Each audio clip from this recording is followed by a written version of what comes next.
on, Marie. Good. So we've got Marie Bartlett, who's looking after the meeting. Russell Chick, who's your title, Russell, is planning team leader. Thank you. And Jodie, your job title is trainee legal advisor. Next to me is Ben Gard. I'm principal lawyer for litigation and property. Principal lawyer for litigation and property. Oliver Bolter, who's the strategic manager for planning and infrastructure. And Sarah Wilkinson, planning team leader. Thank you very much. Yes, I think it's warm enough for us to take our jackets off if we want to. So next thing on my list. Oh, I've got all the names of all your titles all written down here in front of me. I do beg your pardon. So there are no fire drills planned. If you do hear the fire alarm, please treat it as real and evacuate the building via the nearest escape route, which is via the signposted set of stairs to your left as you leave the council chamber or public gallery. Exit via the door at the back of the building, walk across the inner car park and around the building to the evacuation point, which is a pavement opposite the police station.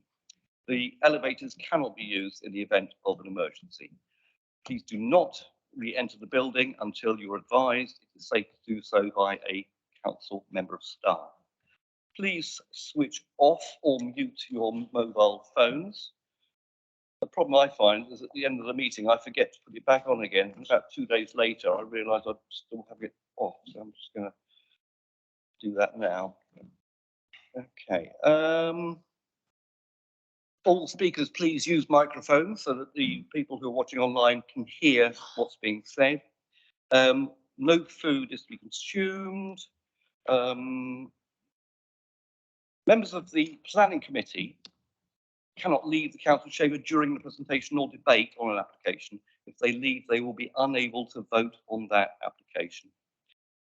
Members of the public are here purely to observe the process, not to participate. We have a lighting system for speakers. When people are asked to speak, a green light will display, which is not doing at the moment, but you see the green light is the lower one. When you have 30 seconds left, the amber light will flash.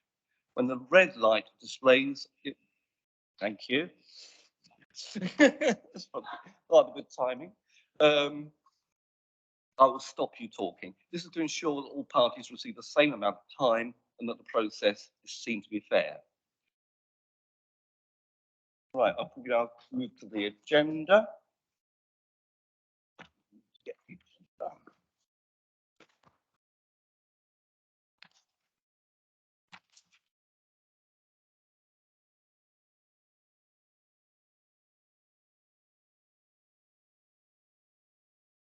The first item on the agenda is, I take it, present. Is there any apologies for this meeting? Councillor Drew has sent his apology. Thank you. Councillor Andre. I think I should just point out that I am in fact substituting for Councillor Lilly. Thank you, Chair. Thank you. Thank you. That's a good point. So if we go on to look at the minutes, do I have any proposals of acceptance of the minutes? Thank you, Councillor Quirk.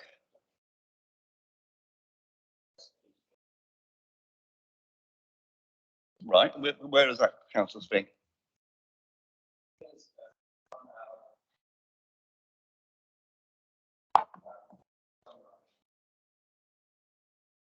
I mean, where does it fit into the minutes? Which page were you on?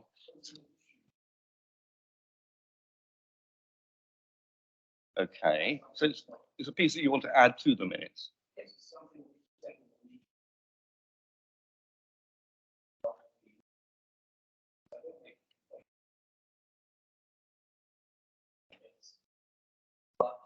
Like, please, it to go into the minutes, and it can be put in wherever 1 hour 42 would be, or wherever it's considered acceptable. Yeah, Shall I tell you what it is? yes, but my understanding is that this item is about checking the veracity, if the minutes are correct or not. It's not correct because there's an important omission. In that case, let us know what you want to add.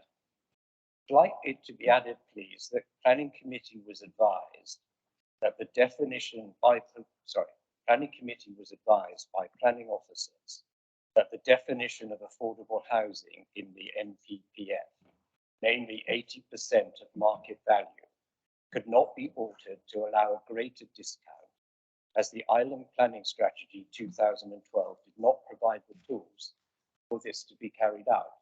Now, that was said, if you want the detail of the officers, I think it's better not to name them, but there it is.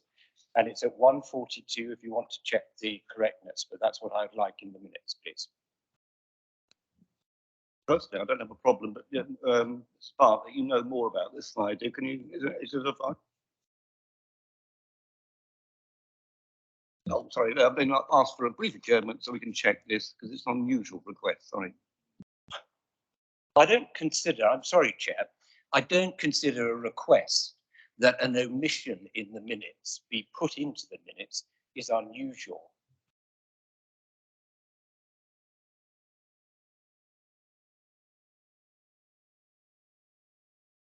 Okay. So I'm looking for a seconder for that motion, for that inclusion. Yeah, thank you, Councillor Quirk. Are we all in favour? To approve the minutes subject to Councillor Spink's additional text. Are we in favour? 2, 3, 4. Is anyone against? Well, I think that's carried then, and your addition is added. Thank you, Councillor Spink, for adding that. I think it's very, very valuable. Sorry, can you repeat that, please, Councillor Brodie? We have an indication of abstentions, because I suspect there were more abstentions than people voting. Oh, I didn't know we needed to have that without a name. You know. I think we'd have to repeat the vote and be quite clear. Yeah. Okay, so it's we can. Councillor Andre. If I may, on a point of order, Chairman, the reason I think Councillor Adams and myself did not indicate was that we were not present at the meeting. True. Therefore, we do not have a vote. We can't agree minutes where we were not present at the meeting. Well, Could I say something about this proposal? You've gone straight to the vote. You haven't offered an opportunity to have a discussion about it, which isn't very democratic, I'm afraid to say. Can I speak against this inclusion? you can speak against, and then we'll retake the vote because it was unclear. A lot of people didn't vote at the last vote, so it'll be nice to get a clear result. Thank you. Okay, thank you, Chair. The reason I'm going to speak against this is because this is another example of members of this committee, newer members of this committee, trying to insert things into the minutes at the last minute. We had this incident initially in August of last year when I think it was Councillor Jarman brought in a series of significant amendments to the minutes. Now, as you will be aware, Chair, as a new chair of this committee, you have agreed the draft of the minutes of these. We have now had this bounced on us today with no notice whatsoever regarding something that was allegedly said. I have no recollection of it. To be frank, it's a statement of the obvious as far as I'm concerned from any planning officer at any meeting when we're talking about affordable housing. I don't see that it's really necessary to have this in here. Frankly, it's a vote of no confidence in you as chair that you are incapable of agreeing a draft set of minutes.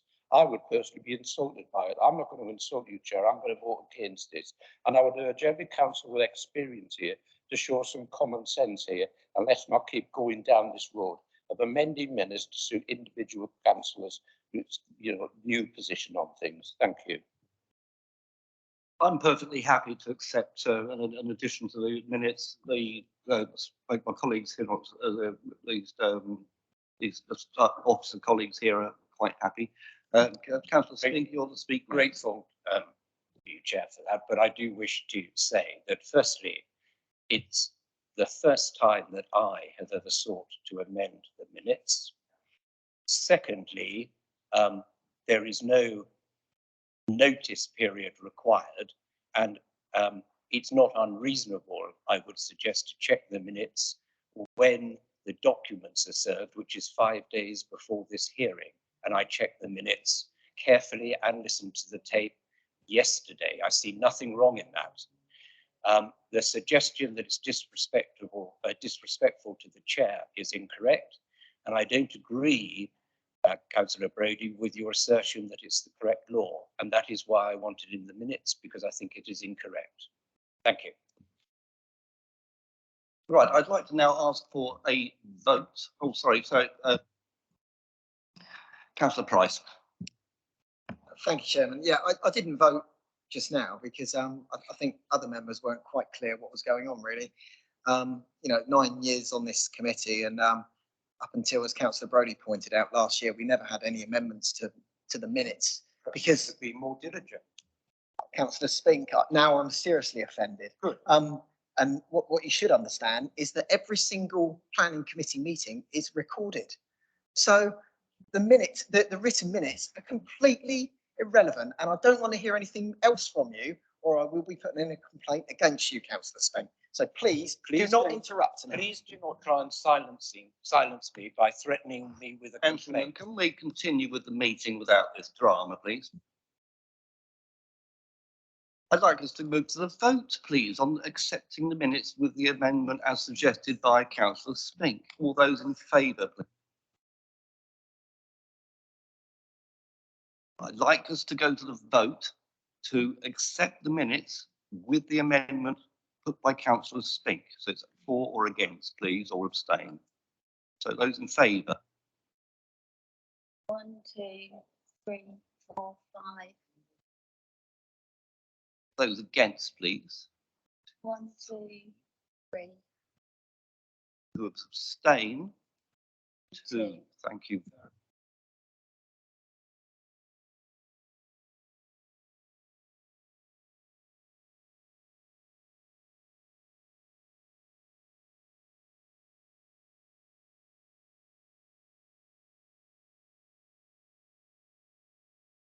Councillor Spink, can you liaise with Ms Bartlett on the exact text that you'd like to see inserted?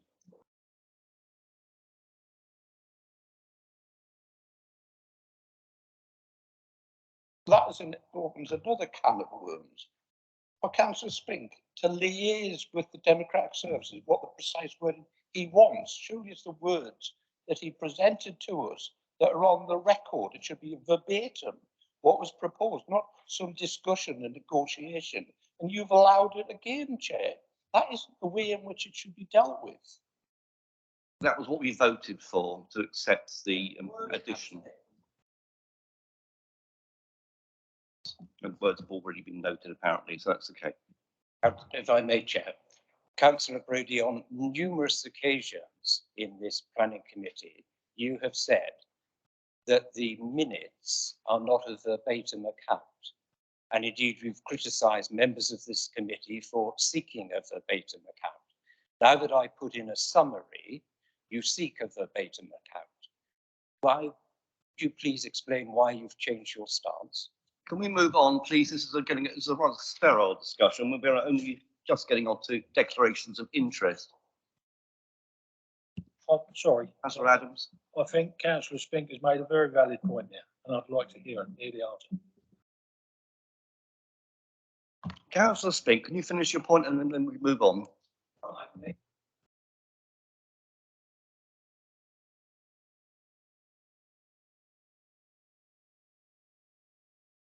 We need to be using microphones, can I remind you? I think the best thing now is to move on to declarations of interest. Can I receive any declarations of interest in items on the agenda? Councillor Oliver. Thank you, Chair. Yeah, this is for the first item under consideration. Despite what the application says, the yard we're talking about is in Medina Avenue and not in anywhere else. They're talking about St George's Way. I actually live in Medina Avenue as well, but up the far end of Medina Avenue. So yeah, I'd like to Thank you very much. disclose that. Any other declarations of interest? Councillor Aldred. On the second item, Lee Farm, I'm a friend of the family and therefore I won't take part and I'll leave the room. Thank you for that. I must say, I also know the applicant as well, and I imagine quite a few of us do because he's been, because of his role in local politics. Spink. Thank you, Chair. When the substantive application on Lely Farm came before this committee, I declared that it could be said that I was predetermined as the application was made before I became a member of the committee. I propose to declare that I'm predetermined on this matter when the agenda item is called on, and won't propose to sit on the committee. I have requested, although I've not appeared on the number of list of speakers, I have requested to address the committee as the local ward councillor. That has so far been denied. It's been denied on the basis of a reference in the Constitution to the fact that members of the public cannot speak on matters which are not raised on applications which are not the first time that the matter has come before the committee.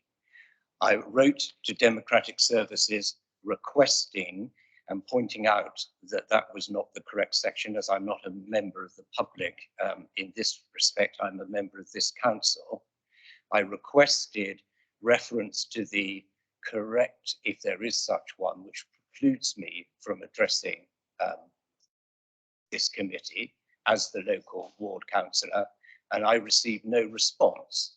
In fact, the only response I got was about 2 hours later, the list was sent out and copied to me with my name not on it.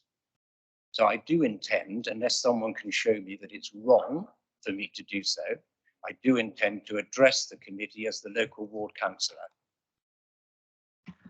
Thank you, Councillor Spink. Can I get some advice from Mr. Bolter on that one, or is it Mr. Guard?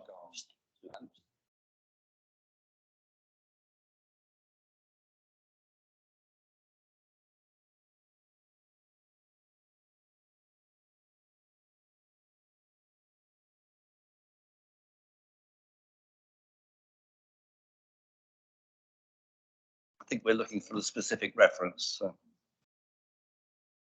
Find it, doesn't seem to exist.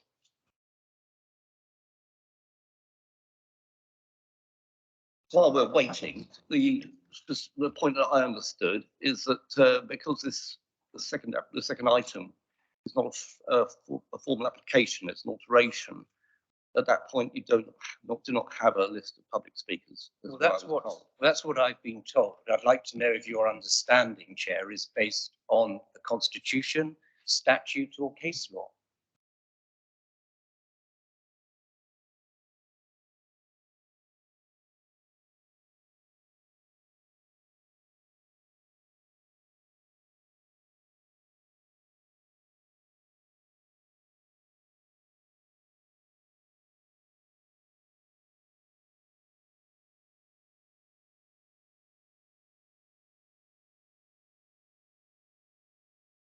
I should say that I did give notice of this within the time limit. It's somewhat strange, I would say, that we're now discussing it, trying to find the law. Maybe I can circumvent this, Councillor Spink, because it is within my discretion to allow any councillor, any member of this council, to speak at planning committee.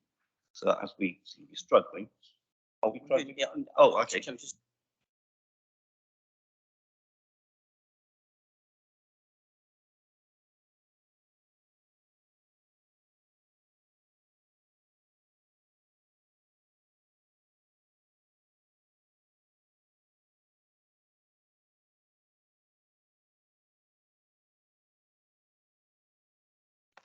So Mr. Guard's going to give you some advice.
Members, while we're waiting, can I just check that you've seen the update? It's something you all need to have read before we consider those two major items.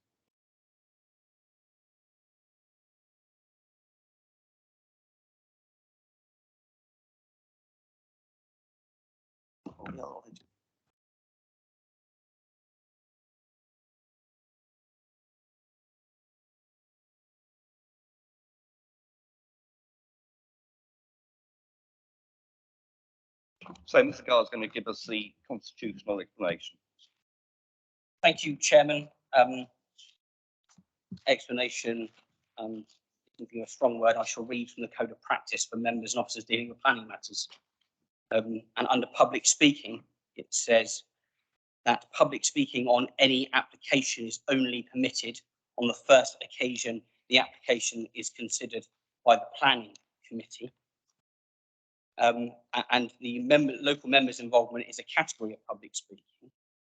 There is separate provision in the Constitution, Chairman, for you to allow a local member to attend and speak at a planning committee. And that is a matter for you. It's your discretion to allow that or not to happen. Thank you, Chairman. Thank you. Have we completed now declarations of interest?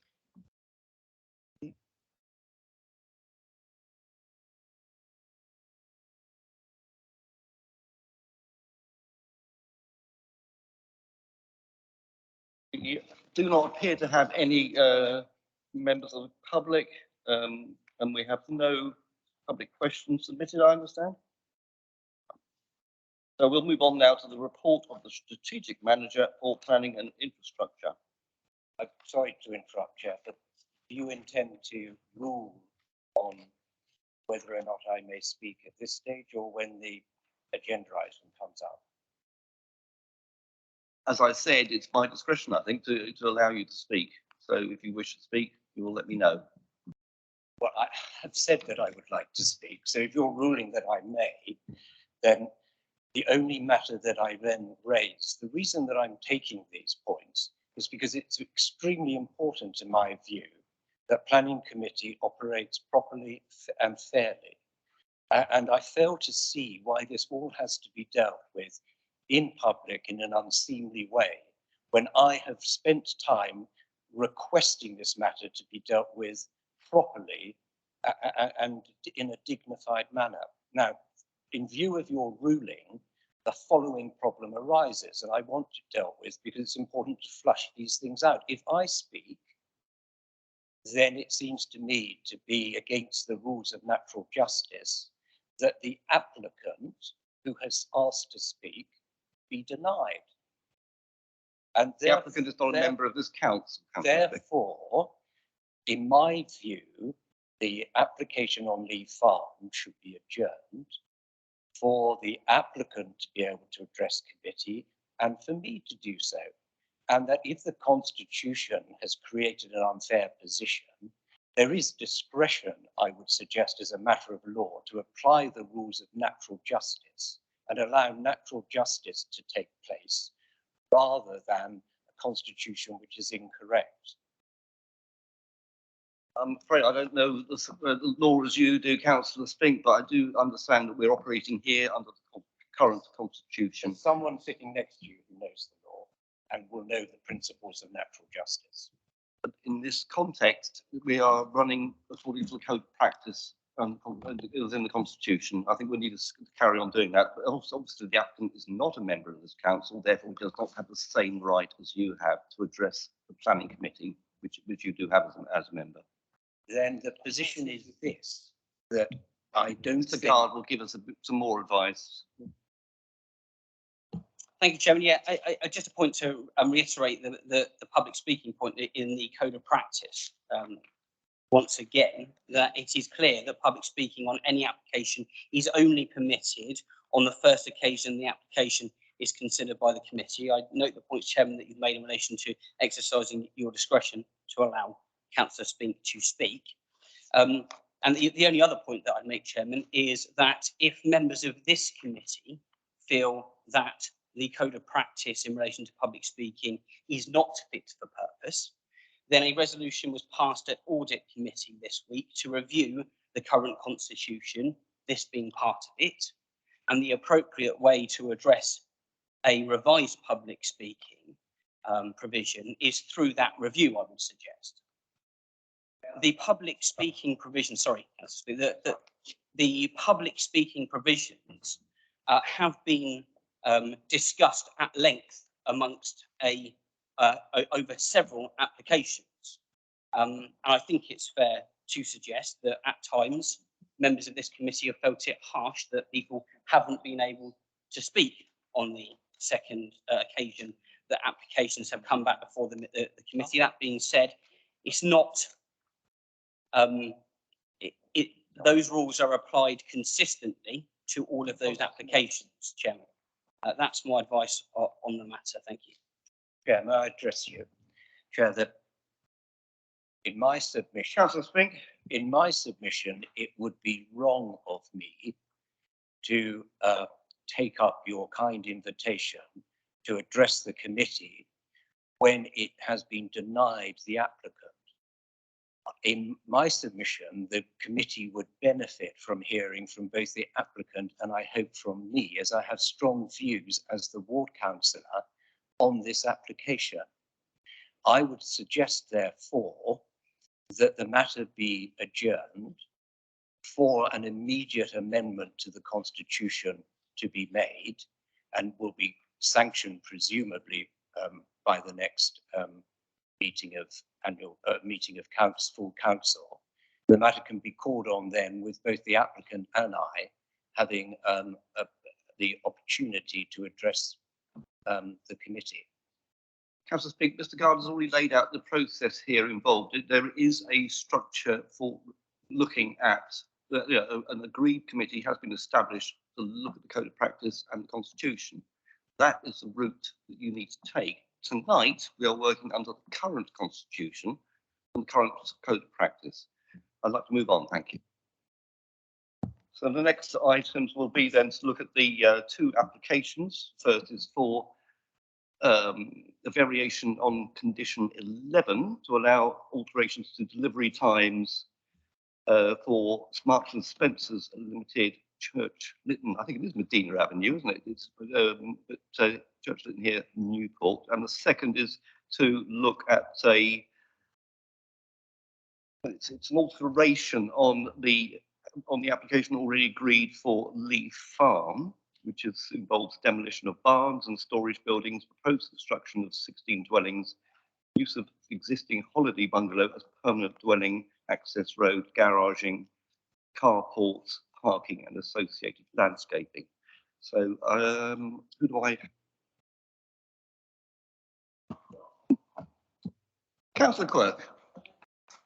Can I make a point of order, please? Yes. Constitution lays out the grounds for calling to this committee. It doesn't seem to me that the grounds are actually met by this actual application. Can you explain why this has come to committee? It's really, the choice comes down to me as the chairman, which cases are called into this committee, which is difficult when I was actually just become chairman in May. So you can put it down to partly to an experience, but partly because I had a few other things in my mind. But one was during the COVID pandemic, we had a situation where all these rules were relaxed. And I think it's quite important just to kind of publicise where we are now, because that now has changed. I also felt from the peer review that there was an emphasis on listening to our local councils, in this case Newport and Carisbrooke Community Council. And I felt that there was also, because of the fact that we had effectively a gap in the July meeting, I thought it was appropriate to unusually allow this to come to committee, because it has been sort of passionately, or I understand, passionately discussed in Newport and Carisbrooke Community Council. And if we had the space, I thought I didn't know we'd spend so much time getting to this point in the meeting, but it just seemed an opportunity to include a minor application. Thank you. I actually think that because there's a gap there is not a good justification for putting something on the agenda. I think you need to be consistent and you need to be very careful that you don't appear to being biased towards certain groups within the council. That's a good point, and I'll take that on board. And I think, you know, knowing what I know now, you see what I mean, I would probably have taken a different view, but it was a very early days in my chairmanship.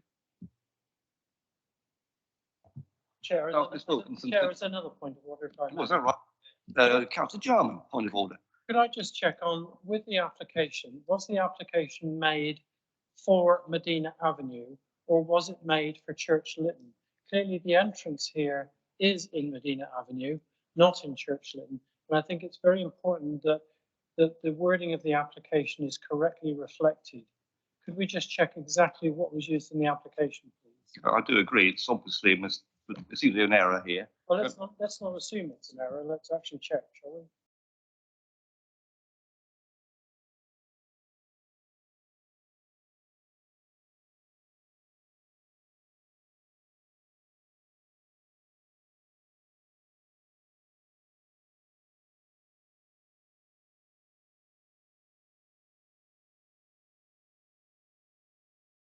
Submitted. We're just checking the application to see what was actually submitted to us by the applicant.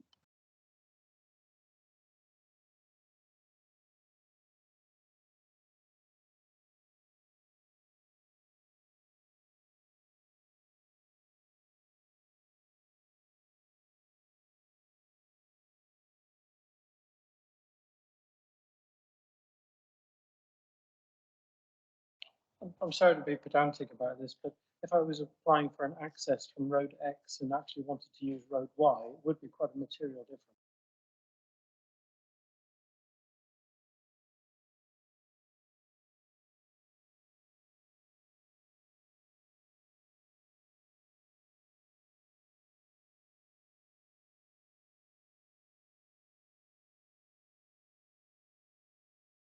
Can we not resolve this simply by changing the minutes to reflect that the application is on Medina Avenue?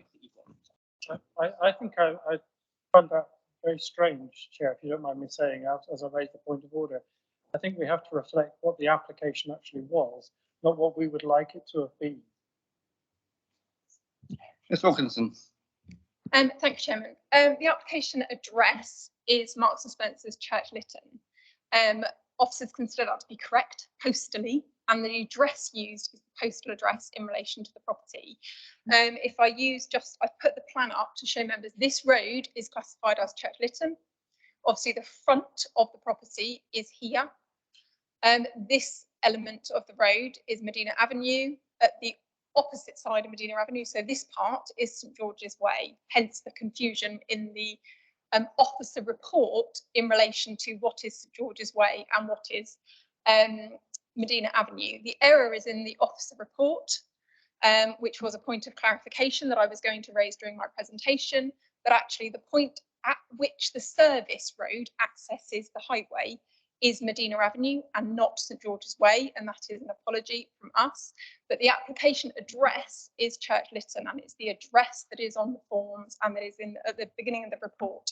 If I use the analogy that was used in the question in relation to an access onto a property, if you had a property on a corner plot where the application site was on one road, but potentially the access was on another, we would use the application property address as the address. It's only for locational purposes.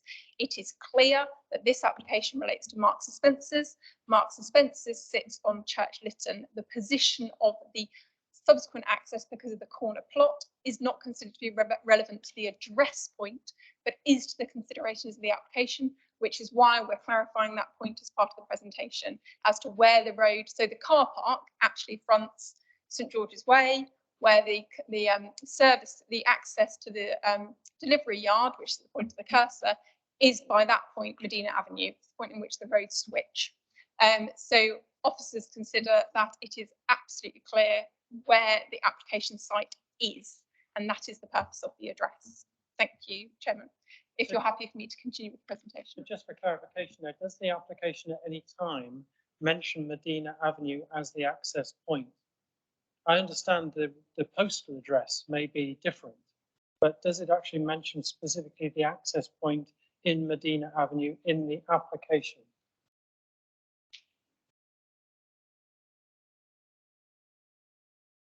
I think we're all very familiar with the site and with the reality of where the entry exit actually is, and it clearly is in Medina Avenue.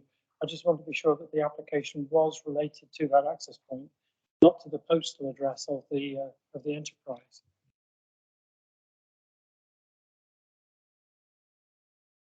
Thanks, Chairman. The application forms supporting the application obviously relate to, because the proposal is a variation of condition of an original application. The original application was for proposed retail store, car park, landscaping and servicing yard with access off Medina Avenue. Demolition of dwellings fronting Medina Avenue and Church Lytton and south of Safeway's superstore, Newport Isle of Wight. Those details are in the application forms and form part of the application. So the reference to Medina Avenue is within the submitted documents. Thank you. So the answer is yes. Thank you, Mr. Alderson. Would you like to continue with the presentation? Thank you, Chairman. As outlined a moment ago, the application relates to Marks and Spencer's. All members will be aware of the site on the corner of Church Lytton and Medina Avenue. The application seeks consent to vary the existing delivery hours condition on the base permission, which currently allows, which seeks to change it solely for Sundays and bank holidays to allow deliveries rather than from 10 o'clock in the morning, from 8 o'clock in the morning. I'll run through a couple more slides just for further information. This is the Google Earth image of the property. As indicated in the previous image, this is the delivery yard referenced. Then moving through, just some street view images. Most members will be aware of this site looking up the road.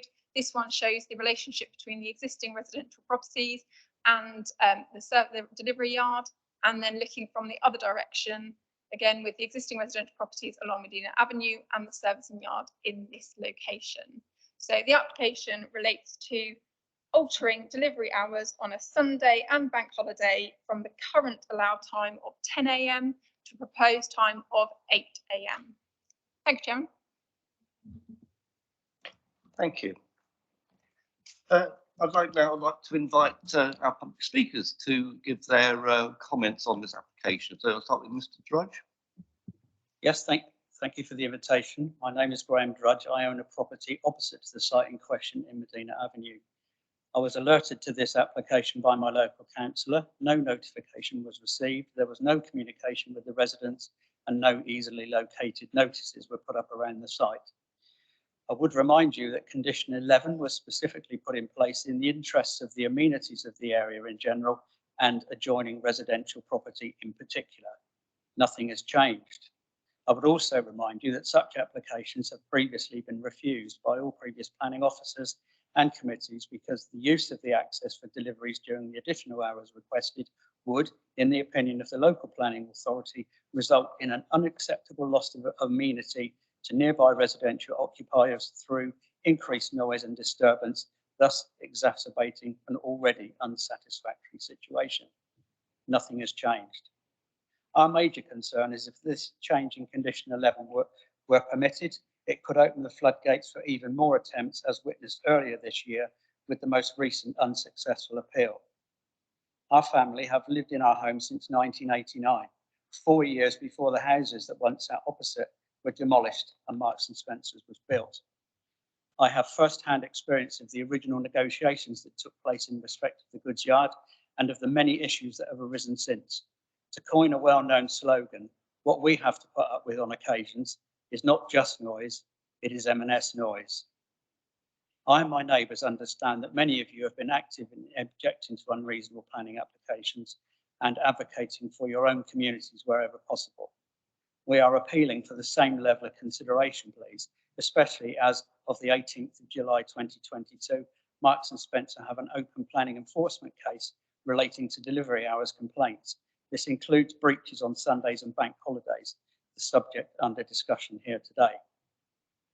Marks and Spencer staff come and go, as do the lorry drivers, council planning officers and councillors, but our family home is our constant. You might ask, why not move house if you are that concerned? But my response is, why should we? As it is the duty of the local authority to avoid significant adverse impacts on the health and quality of life of the residents from environmental noise. With all due respect to you all, none of you live in my home. None of you live within the affected area as I do. You have not experienced the levels of noise and disruption over time that our neighbourhood has. You will have noted from your site visit that it is just a few feet away from our front doors. Conditions were originally put in place to prevent annoyance and disturbance. These should all remain. Contrary to section 6.7 and 6.10 of the report, M&S delivery vehicles rarely park outside of the yard with their engines idling. They generally enter the yard on arrival, whether within permitted hours or not, and commence unloading. The report refers in section 5.5 to conditions 6, 10 and 12 frequently being breached, but it fails to mention condition 11, which is also regularly breached. As you know, Marks and Spencer are only permitted deliveries between 7 AM and 8 PM Monday to Saturday and 10 till 4 on Sundays and bank holidays. In 2022, since the relaxation of the COVID rules, M&S lorries have arrived and started unloading as early as, for example, 7 minutes past 6 on Good Friday, which is a bank holiday, and 2 minutes to 7 on Sunday, the 10th of April. This is almost 4 hours and 3 hours before they have permission to do so. Clear breaches of condition 11. In our opinion, M&S have ample time for restocking, especially now that they have taken the decision to remove best before dates on fresh foods to reduce waste. There are many occasions where deliveries have arrived and been unloaded too late into the evenings. This is relevant. It demonstrates the attitude that Marks and Spencer Logistics have towards the residents. Neither our homes nor the Marks and Spencer store have moved since the original planning conditions were set, and this remains a residential area. Marks and Spencer regularly apply to extend the hours in which deliveries can be made to its Newport store. It is the approach of a devious child who cannot get its own way, moving between parents until one of them gives in. M&S regularly tests new and different planning staff and councillors in the hope of getting a result. Historically, though, the Isle of Wight Council and councillors have remained resolute. Such applications have always been refused. The government website around noise and planning categorises what I and my neighbours suffer as present and disruptive. This is not mentioned in the report. Noise pollution is any unwanted or disturbing sound that affects the health and well-being of humans. Use of the delivery yard at Marks and Spencer is therefore noise pollution. The resonance and frequency of sound from the yard is most noticeable during quiet, low traffic periods such as overnight and before 10 on Sundays and bank holidays, where there is an almost complete lack of other background sounds. The removal of existing controls would result in increased nuisance to the residents. As it is, we only get 2 days a year of respite, Christmas Day and Easter Sunday. Impacts such as early morning noise, annoyance and sleep disturbance are all known impacts on health generally, mental health and overall quality of life. The open section of the yard acts as an echo chamber. Sounds such as the opening of the metal gates and reversing alarms generated there cause a nuisance to nearby homeowners. This was checked by the Isle of Wight Council Environmental Health Department following earlier complaints. I do beg your pardon, Mr. Judge. That was very good, but unfortunately, I didn't see it go orange. Did it? No. Just to go straight from green to red. I'm sorry about that. I have to stop you there. But thank you very much for your contribution. Can I now ask Councillor Lothian from Newport and Carisbrooke Community Council to speak, please? Thank you, Chair. Thank you for allowing me to address this committee on this planning proposal. My name is Vic Lothian. I'm the Newport and Carisbrooke Community Councillor for Newport Central and also the Chairman of the Planning and Consultation Committee for the Community Council. I'm here today speaking in that capacity on behalf of local councillors and residents of Newport and Carisbrooke. But much of what I have to say could also have a wider significance for residents in Isle of Wight towns and urban areas. Newport and Carisbrooke Community Council Planning Committee meets to discuss proposals and issues which are significant for residents. We do not make comments on all planning applications. However, in the last year, we have been moved to put supermarket hours of operation and conditions on our agenda and submit comments to the Isle of Wight Council Planning Department when they arise.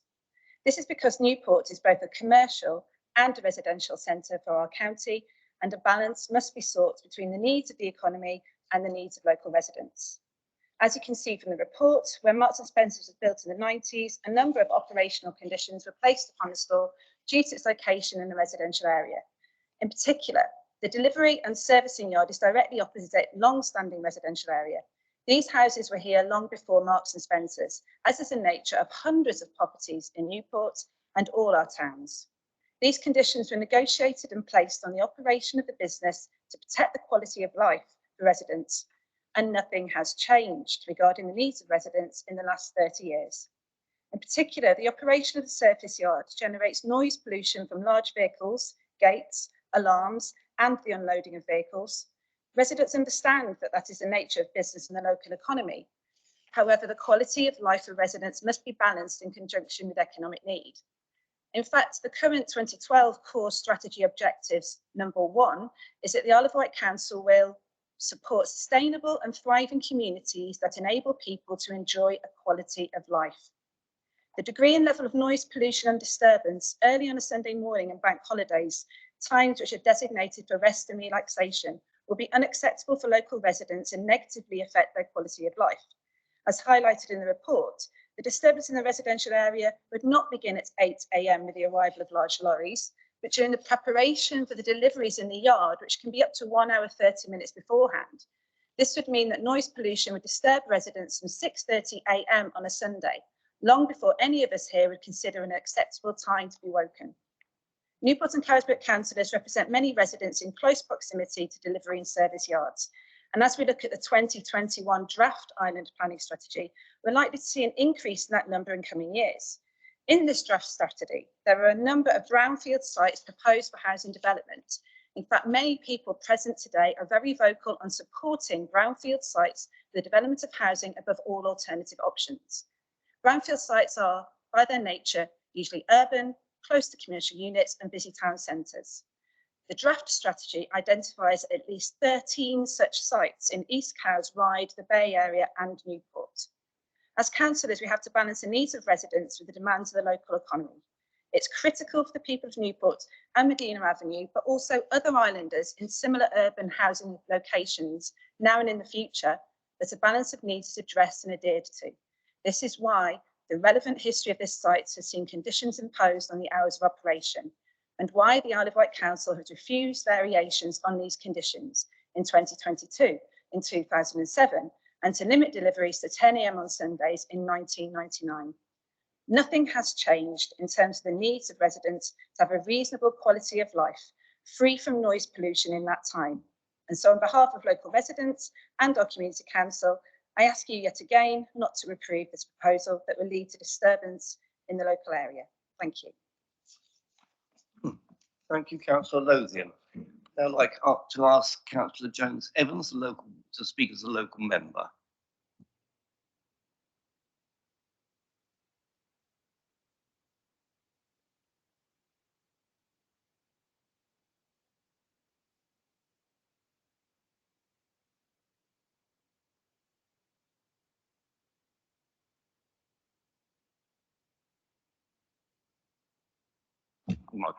Thank you. Chairman and the fellow elected members, thank you for this opportunity to address you. This is the first application that I've called in my 13 years as representative for Newport Central. And some of you present today may be thinking this is a minor application, but believe me, I've tried to get this resolved without coming to committee. I was urging that the council, the local planning authority, be consistent as it has been over the many years, because nothing has changed. So that's why I'm here today. The original conditions were determined, and they were determined quite properly to protect the amenity of local residents. I'm here to speak up for the local residents, as is my fellow councillor for Newport Central, the Community Council, and thank you for Councillor Lothian for your speech. And also I'm very, very grateful for Mr. Judge to come and explain to you exactly how the noise from the delivery yard affects him. and the other residents there. I have spoken to the residents directly opposite, and so I have a very good understanding of what their lives are like.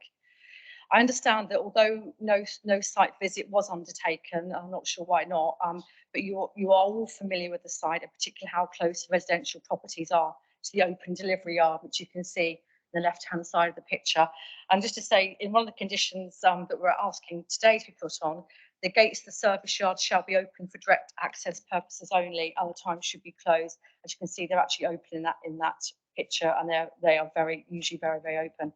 Just wanted to touch on some policy and guidance that might help you. We've got DEFRA have got a noise policy vision, which to promote good health and quality of life through effective management of noise within the context of government policy on sustainable development. We have to mitigate and minimise adverse impacts on health and quality of life, and where possible contribute to the improvement of health and equality. Then we go to 2019, and we have from the Department of Levelling Up. They have also a new guidance on noise. Noise, they say, noise needs to be considered when development may create additional noise, and this here is a prime example where additional noise would be created. Good acoustic design needs to be considered early. And we're looking at, I say, variation of conditions. So there's no changes to the way the yard is going to be configured. And as you heard from Mr. Drudge, it acts like an echo chamber. In fact, the Isle of Wight Council Environmental Health described it as such. So we've got this. I won't go through the whole policy of that, but it's there for anyone who wants to look at it. So that's 2019. In your papers on page 12, section 4.2 makes reference to NPPF section 6, building a safe economy. This also must be balanced by looking at section 8 of that same document, NPPF, which says promoting healthy and safe communities. For instance, are these applications going to be safe and accessible? They do not undermine the quality of life. And I think you heard today that this allowing Marks and Spencer to deliver much earlier on a Sunday and bank holiday will have a detrimental effect on the quality of life. Also got a very interesting document I did find was the Department of Transport published in 2014, which was Quiet Delivery's Good Practice Guide. It covers key issues for retailers, freight operators, local authorities and community stakeholders such as residents and residents association. Congestion and delays affect freight and of course, our ferries do as well. And this affects retail business and also local communities, particularly residents. Quiet delivery schemes provide a way to address these issues. There is a key role for local authority planning, transport, highways licensing, and environmental health professionals to balance out the issues and enable solutions that benefit all parties. The guide was produced after trials across the country, working alongside the Noise Abatement Society, in particular how to use the latter part of the day to prepare the store for the next day, including a successful trial in Marks and Spencer's itself at their store in Chichester. Wider use of quiet delivery schemes should help businesses and freight operators. The benefits are reduced congestion, more effective supply chains, improved customer satisfaction, improved environment, and most importantly, improved quality of life for local residents and communities. Just want to finish up here. Residents and I would have welcomed a conversation with Marks and Spencer's. As a local member for Newport Central, I do have obviously supermarkets in my ward, and I have to say in the past other supermarkets have contacted me when they were bringing a planning application forward. So I was able then to speak about the potential impact of their proposals. But there was no such information coming forth from Marks and Spencer's. There were no letters to local residents either. But so this is really important. I think everyone then can understand each other's positions, and maybe through friendly and respectful dialogue and understanding of the quiet deliveries work that I've just spoken about, perhaps a compromise could have been reached. I could also suggest, could I suggest that the new planning protocol group, which this council is now forming, maybe could look at improved communication with ward councillors and local residents during the pre-application and the consultation period. I would like you to refuse this application. Thank you. Thank you, Councillor Jones Evans. Thank you for all speakers. I'd now like to open up to the members of the committee to ask any questions. Councillor Quirk. All of the presenters have said nothing's changed over the last 30 years. And I don't think that's actually true. What's changed is the economic environment, and particularly the economic environment in terms of retail. Anything that we do to harm the good running of retail on the island has a potential for removing that from the island. We've seen quite a few stores disappear over the years. I think it's important that you look at the economic effect on Marks and Spencer's. We want, I think the vast majority of islanders want them to stay and be there and be successful. And anything that sort of starts to challenge that and makes it more expensive, less convenient, when they're looking at closing stores, I wouldn't want it to be our store that they're closing. So I have a lot of sympathy for the argument that the officers have put forward, and that this should be sort of accepted. I used to live under the flight path for Heathrow. Actually, after a few years, you get used to it. And I suspect that's what's happened with the residents here, because they're still living there, they haven't moved. And you do become used to these things, and not ideal. I did eventually move away from Heathrow, but you know, that's 19 years ago.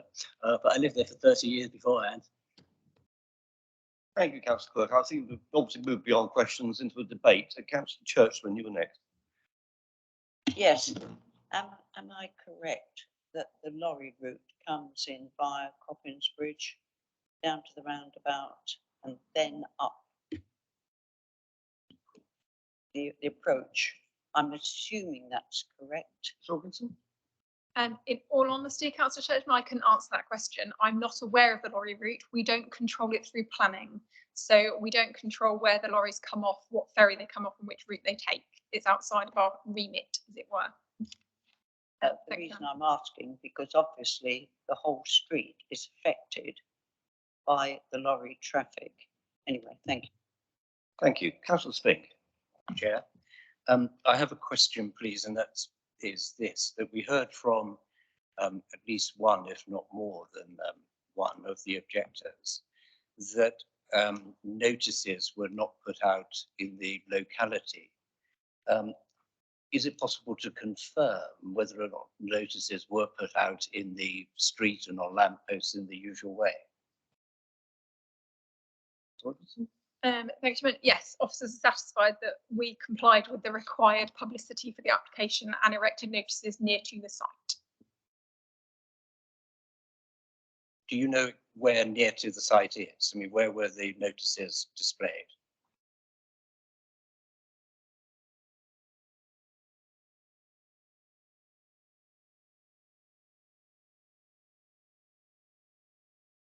Is that a question you can answer, Ms. Wilkinson? Thank you, Chairman. If a photograph was taken of the notice as part of the site visit, I will be able to confirm. If it wasn't, I can't, because I was not the case officer who put the site notices up. So if councillors can bear with us a moment, we will see if there is a photograph available. Of course, in this case, there was not actually an organised site visit, was there? Because it was assumed that we were all quite familiar with the location.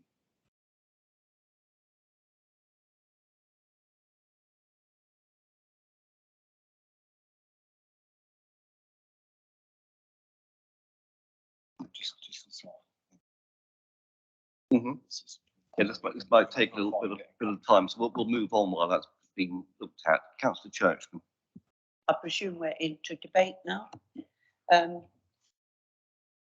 It really concerns me. We have a set of houses which have been there since Victorian times, and they are now being asked or being told that they have to accept economic development for whatever reason, which affects their lives quite distinctly. I remember the Tesco application in Ryde, when that the planning inspector came down, quite rigid rules were set about delivery times because the traffic coming through Ryde had to come through Ryde to get to Tesco's. And the planning inspector at the time recognised that and laid down quite strict rules. Whether they've been adhered to, I do not know. So I will oppose this application because I think people's lives are more important than Marks and Spencer's making a bit more money. The houses have been there before Marks and Spencer's, and surely residents have a right to a quality of life. So to me, that is common law. There's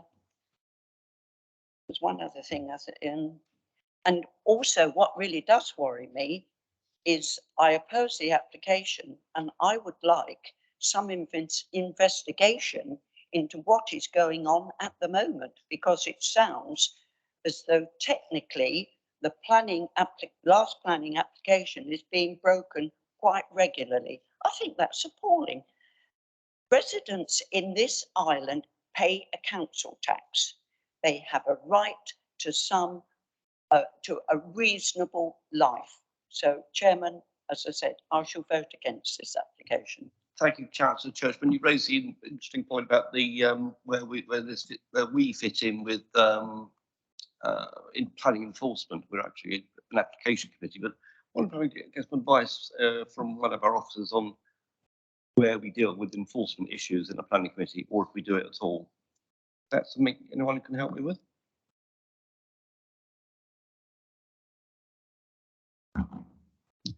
Sorry, Chairman, I was on a different strand at the time. Could you just repeat that? Where do we fit in? What we're being asked about is to consider an enforcement issue in a planning application. I'm not quite sure where we go with this. So those enforcement issues are outside of this planning application. There are existing issues that we can look at through our enforcement team as and when complaints come in. And that will be the same for this planning application here, is that if the revised hours were breached, a complaint could be made to the planning authority, and officers can investigate whether a breach is occurring, and then stemming from that, what further action should be taken. So it's not a material consideration for this committee, I understand. Is that right? Sorry, Chairman, in answer to that question, in relation to this planning application, we cannot consider the enforcement situation around the existing breaches. There is currently an active enforcement investigation on this site, and officers will be looking into that as a separate process. Thank you. Councillor Jarman. Thank you, Chair. I think I should be kind to the other members of the committee that when you came to questions and very quickly moved on to debate, there were quite a number who had questions that were not addressed. Anyway, to come back to my question in particular, we talk about the issue of this being an on-balance proposal, and clearly we do need a balanced paper before us.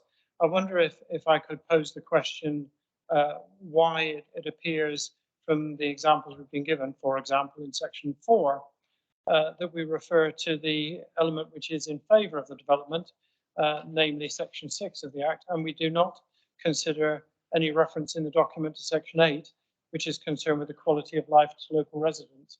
Surely that balance needs to be self-evident within papers brought before the committee, question mark. I have a supplementary. Thank you for that. What is your supplementary? I haven't had the answer. Oh, so you'd like an answer? Okay. I think that's just a style of way things are done. But Councillor, sorry, Ms. Wilkinson, can you give an answer to why? Oh, sorry.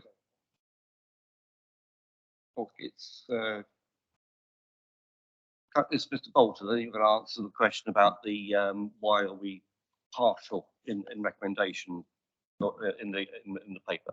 Thank you, Chair. When officers present their recommendation to the planning committee, that is what they do. It is the recommendation from the officers, and the justification for that recommendation is given in the paper. Now, what councillors will be aware of as well is that depending on what happens further down the line, depending on a decision of the planning committee, it may then lead to a decision to be made by a planning inspector, or indeed a judge through a judicial review process. So the point of the paper and the recommendation to councillors is not, although I understand, I think why you're suggesting it should be, Councillor Jarman, is not to necessarily give every possible nuance or every aspect that is in front of us all. If the councillors in the committee wish to consider those matters in a different way than officers have done so and recommended to them in their paper, then of course they are at liberty to do so. Thank you, Chair. Thank you. It's an interesting point. And again, perhaps it's one of the things we need to look at in terms of planning protocols. Thank you. Yes, thank you for the reference. Chair. Sorry, you did mention there's a whole lot of other people wanting to speak, but you Yes, had a supplementary question, didn't you? I do. So just to comment on the first one, indeed, I think it's very unfortunate that we don't have papers presented to us which are balanced, and I think that is something that we should press for in the future, that provide both, particularly where something is admitted in a very opening dialogue, that it is on balance, and a balance of policy, which is the reason for the committee consideration. We should be presented with a balanced paper, and we should strive to achieve that in the future. And it should be up to this committee to weigh the balance within that and make a determination of it. The follow-up question I have is, would it be within our remit here to consider this application by providing a more stringent basis for clarification of the points which are raised, particularly around conditions 10 and 11, which seem to be the essence of the breach, which has been materially reflected and indeed spoken so eloquently by the members of the public and the ward councillor. So would we be within our remit to consider this application for a change to condition 11 by changing the conditions to make them more stringent and enforceable in some way? Thank you.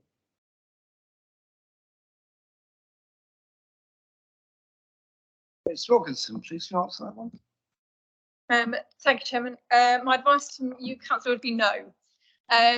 In the essence of being clear with direction. In relation to that matter, the application seeks consent to vary a condition in a particular manner. What is not at liberty of the planning department is to seek to change it in a more rigid matter than currently considered to be acceptable. The current policy, the current condition, apologies, was considered to be acceptable when set.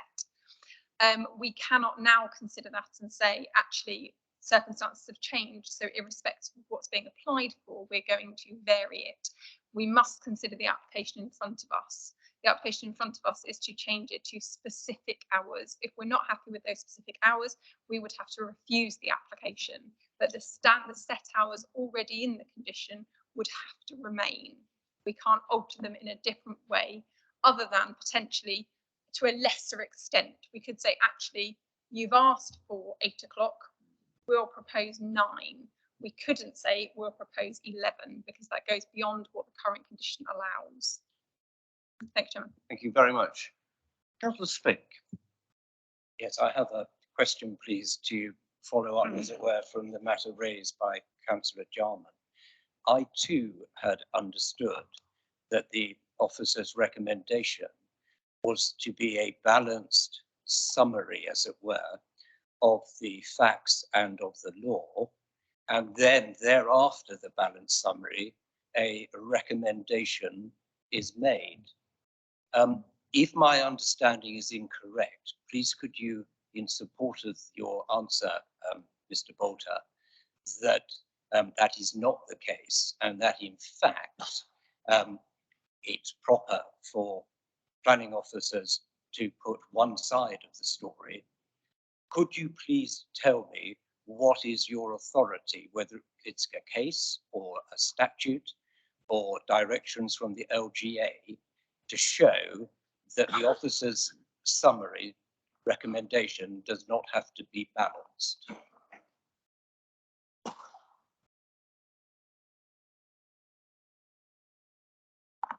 Ms. Bolter. Thank you, Chair. Thank you for the question, Councillor Spink. I think for the purposes of brevity in this meeting, what I will do, if it's acceptable to you, is to provide a full written response after the scene. The problem is that we're considering this application, and we may be considering the application on a false premise. And if you advise this committee, as you've just done, that it is the case that that the recommendations can be, as it were, one-sided, then this committee has to take notice of that. And that will affect the decision, or it should affect the decision, because we ought to follow your advice. Please tell me why you say and advise this committee that is. Point of order, Chairman. I'm really sorry, Chairman, but I feel that this is being disrespectful to staff here. The way that Councillor Spink is speaking down to our planning staff is absolutely disgraceful. I do not want him to be able to talk like this in the public arena. Many of us here have read planning reports time and time again. Everything in planning is on balance. Councillor Spink, everything. It doesn't always go the way you want it to go. Unfortunately, if it did, nothing would ever get built on the Isle of Wight. Everything would stay exactly as it is and decline. You know, time and time again, I've had to sit here and listen to this, and I refuse to allow you to sit here and berate planning officers any further. Chairman, please, can you make sure this doesn't continue? Or I'd like to make my comment on that. I think you made a very good point. And again, Councillor Spink, you're talking about an ideal world which does not currently attain. We are accustomed to the way we have run for many years, and suddenly to change it in a planning meeting, the assumptions that we have and that we use, I don't think it's appropriate. I think this is exactly where the planning protocol working group needs to be used, but it does not make sense to suddenly start changing our practices or questioning our practices in the middle of a planning application. Thank you. Can I have any other comments, please? Yes, Councillor Andre. Thank you, Chair. I think it's more a point really of clarification. I take on board that the element of enforcement is not relevant here in terms of what we're considering. But reading through the papers, it's actually on page 15 at 6.7, it would appear from local residents that lorries are arriving early anyway, but they are idling because they can't get into the delivery yard. So I would have thought that the availability of the delivery yard earlier would actually mitigate the impact on local residents, not add to it. Thank you. Thank you very much. Councillor Brodie. Signalled for about half an hour. He came in there with a point of information. I'll follow that. We noticed Councillor Price indicating just recently. I'm very sorry about that. That's okay. Thank you, Chairman. I actually had a question which relates to supermarkets generally around Newport. You know, I'm born and bred in Newport, lived in Newport my whole life, never lived anywhere else at all. And I've seen how the landscape has changed, and we've ended up with supermarkets built in residential areas. And my question really is that, so, you know, for instance, Asda and Sainsbury's, are these hours that have been applied for in line with the delivery hours at those locations? Do we know? I know that's perhaps an unusual question to ask, but I think it could be relevant if we go to an appeal process later on. And if that's the case, then that may allow members to look at it slightly differently. And I also, I think Councillor Andre's just come up with a very interesting point as well, with regards to vehicles idling in the road, which absolutely must be dreadful for these families to have to listen to. It's not the case. Okay, sorry. Thank you. Yes, Mr. Drudge actually denied that in his statement, but it was in the report. Can Ms. Wilkinson give us an idea about comparative restricted hours? Yes, thank you, Chairman. In relation to the delivery hours, I did look at this because it was an interesting question. I haven't noted down Asda's, but I can find that because I know we have controlled it. So bear with me on that one, but I can confirm that for Lidl and Morrison's, we have no controls at all over their delivery hours. For Sainsbury's, we have this year approved an application to allow them for a period of a year to deliver over a 24-hour period. And after that year, unless they apply to regularise, they would have to return to their current hours, which are 5:30 a.m. to 11:30 p.m. Monday to Saturday and 8:30 a.m. to 11 o'clock on Sundays and bank holidays. Thank you, Chairman. Thank you very much. Councillor Price. Yeah, just something that's worth mentioning, I think, when it comes to particularly Sainsbury's and Asda, is that their deliveries are unloaded right inside their buildings. The lorries drive right inside, so actually neighbouring properties don't really hear anything. But I take on board about the other supermarkets, and Morrison's in particular. I was a local member previously, and Morrison's was in my ward, and the residents on Prospect Road had it 24 hours a day, 7 days a week. Thank you. Thank you. Councillor Brodie. Thank you. Can I first just associate myself with the remarks by Councillor Price regarding interrogation of council officers? I've objected to that in the past. I think it's despicable behaviour, and that should be done outside of here, not within the public forum. Turning to the planning application, I would firstly say I have a lot of empathy with Mr. Drudge's situation. I live on a busy road into Newport. I've lived there nearly 30 years, and the traffic has more than doubled in that time. I choose to stay there because it suits me where I live. I'm happy to live there. But certainly, when I first moved in there, it was much quieter. And in fact, 7 years before I moved there, people used to be able to park outside their house on Fairley Road, which is quite astonishing to think about when I'd see how much traffic passes the front of my house now. But I'm interested as a Newport councillor, as one of the original members of Newport and Carisbrooke Community Council, regarding the retail sector within Newport Town Centre, and I'm sure Councillor Jones-Evans is interested in this as well. Certainly, we hear a lot of negativity about Newport, and certainly I, as a councillor, I know Councillor Price and Oliver are also members of the same community council, want to see the retail sector strengthened within Newport.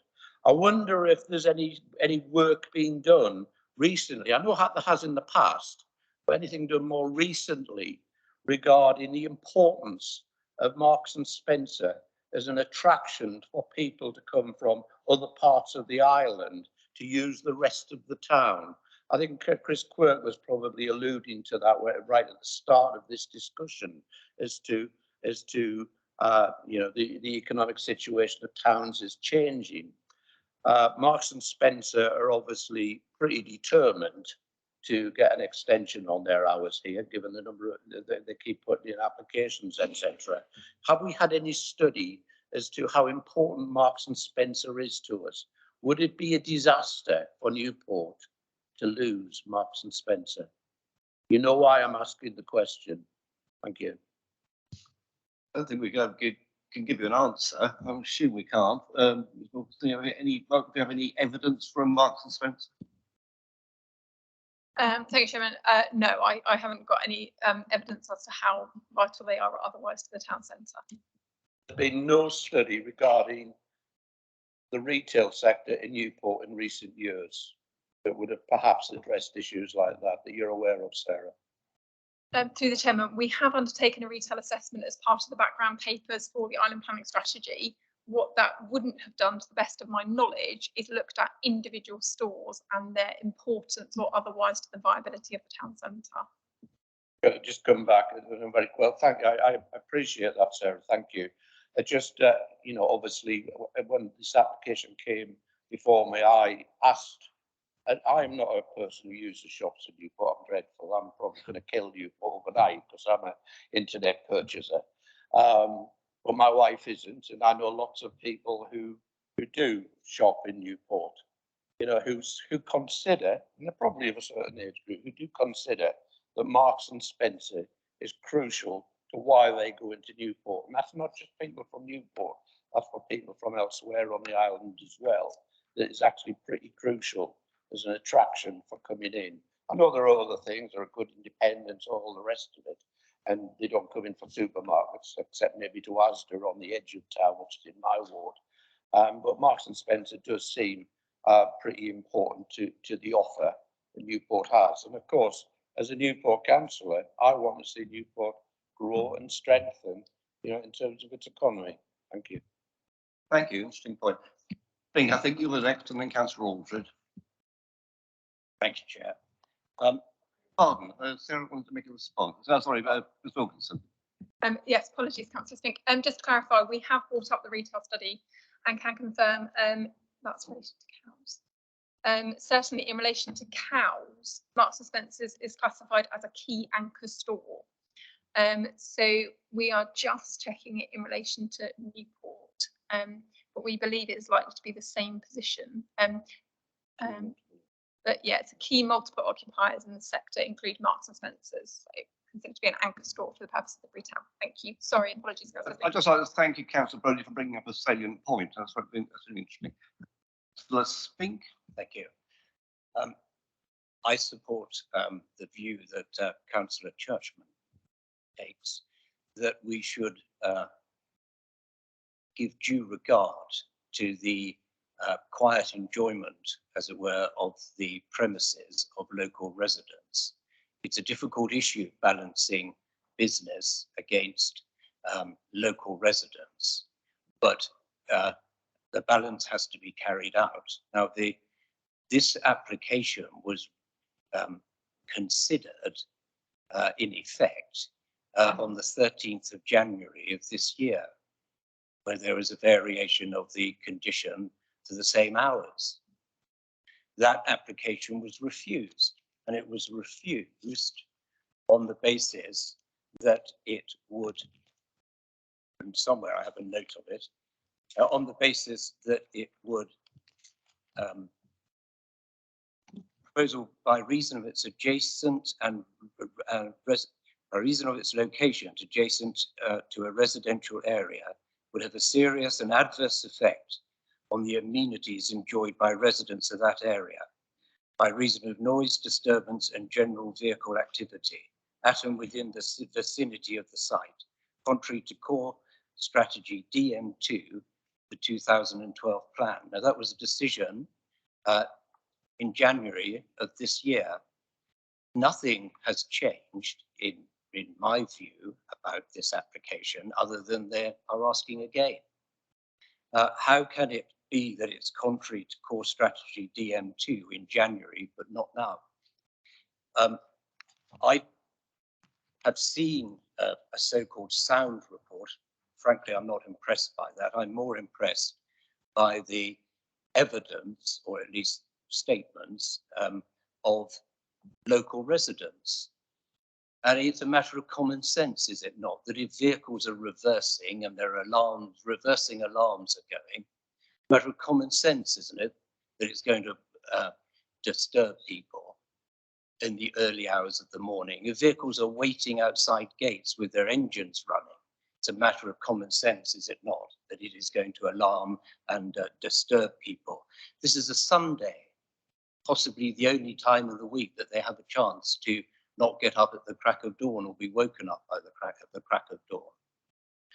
If our communities are to thrive, we have to balance tourism, business and the business, as it were, with the rights of residents. And in my view, the balance comes down in this case in favour of the residents. Not only is there the sound, as it were, of the engines, the sound of the reversing alarms, the metal gates apparently clunk and bang open.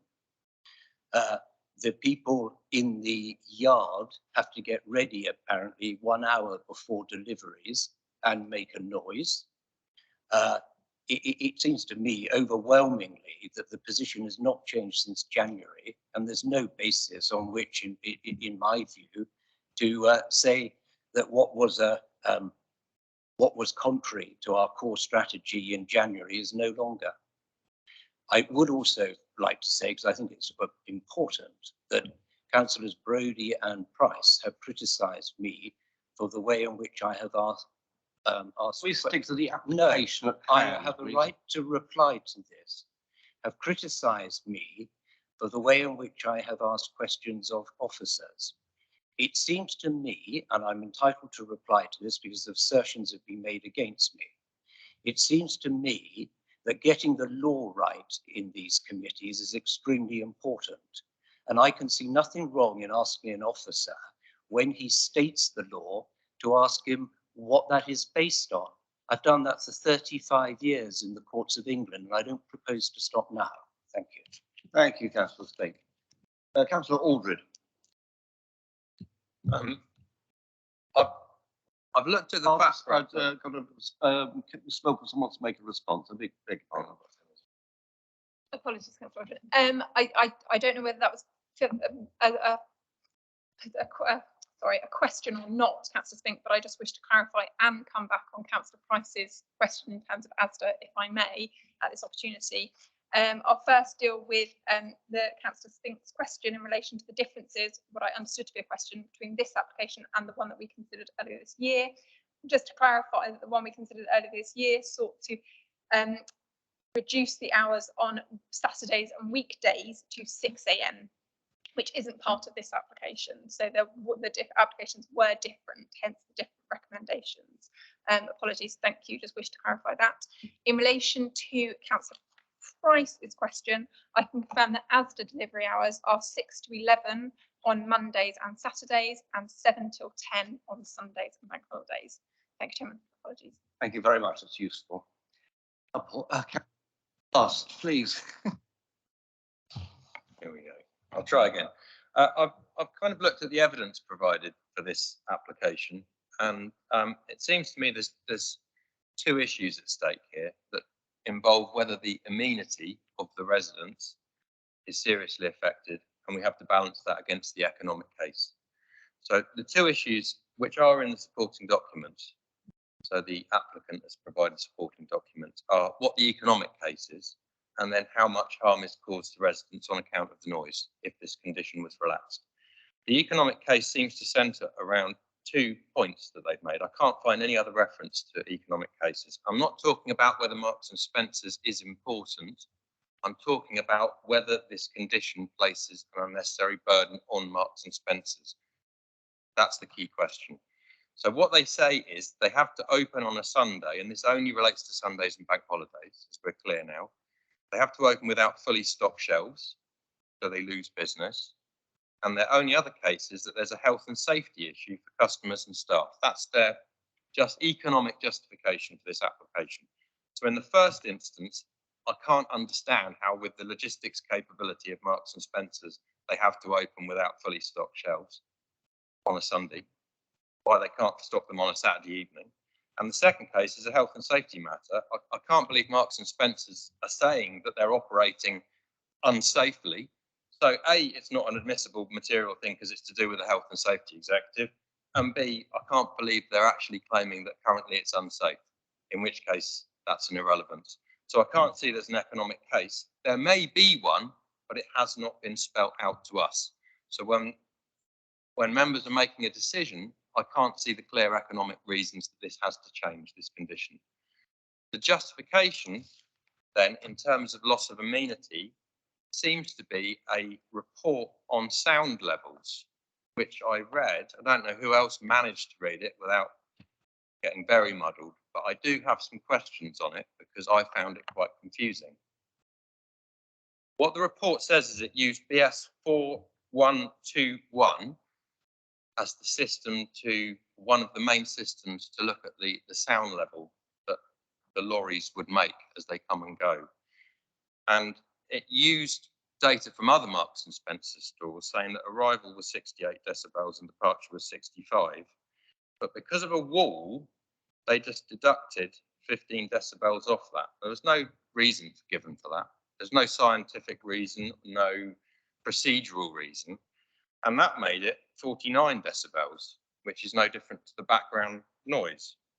Now, I found that confusing because I don't know how you can just automatically deduct a load of decibels off for a wall. So when I read it through, it looked to me like the lorry arrived and it made 68 decibels and the background noise there was 47. Now, that is a difference of 21 decibels. And in the report itself says anything over 10 decibels in difference creates a serious adverse effect. It went on then to say that you have to apply the criteria in BS 4121 depending on the context the noise takes place. Things like what the area is like. Is it residential? Things like what the actual noise is. Is it a background hum or is it a beep, beep, beep kind of noise that might wake you up on 8 o'clock on a bank holiday or Sunday morning? So I found the economic case not very well stated. And the only justification seems to be that the noise isn't a problem, but the report didn't spell out why. And the report needs to spell out why. We're not sound experts. So members of the committee need to be able to read the report and see clearly why the sound from lorries isn't a problem. And I don't feel they're able to do that. Thank you very much. Ms. Wilkinson, do you want to comment on that, or should we go on to the next question? Okay. Just Councillor Jarman, please. Thank you, Chair.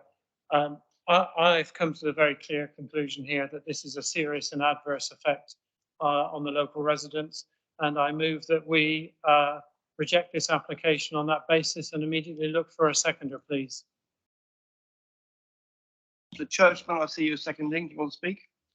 Yes, I would like to add, there are 52 Sundays in the year, in case we've forgotten, and am I correct, is it 8 bank holidays? Surely Marks and Spencer's, with their vast organisation and IT, can arrange matters so that the deliveries are there before those Sundays or bank holidays. Thank you, Chair. Councillor Oliver. Thank you, Chair. It's just a clarification. If we follow the proposition which has been put forward, I'm concerned that the case is then one at appeal. We've got 13 conditions on the sheet at the moment. Will any of those conditions be, it's still put into place on appeal, or do we lose all of those conditions, in which case we're in a much worse position than we are at this moment in time? Ms. Wilkinson. Thank you, Chairman. Good question. In essence, the way in which the report is structured is what we do as a rule is that if we have an application that varies a condition, we repeat all the conditions of the original consent that are still relevant. So not the ones that haven't been discharged or relate to materials or whatnot. We would be recommending to the inspector that they would do the same. So the inspector would be looking at the application as submitted and therefore would be looking solely at the variation to the condition being applied for. So the others legally would remain effectively. Thank you. Councillor Richardson, you had your hand up earlier. Sorry.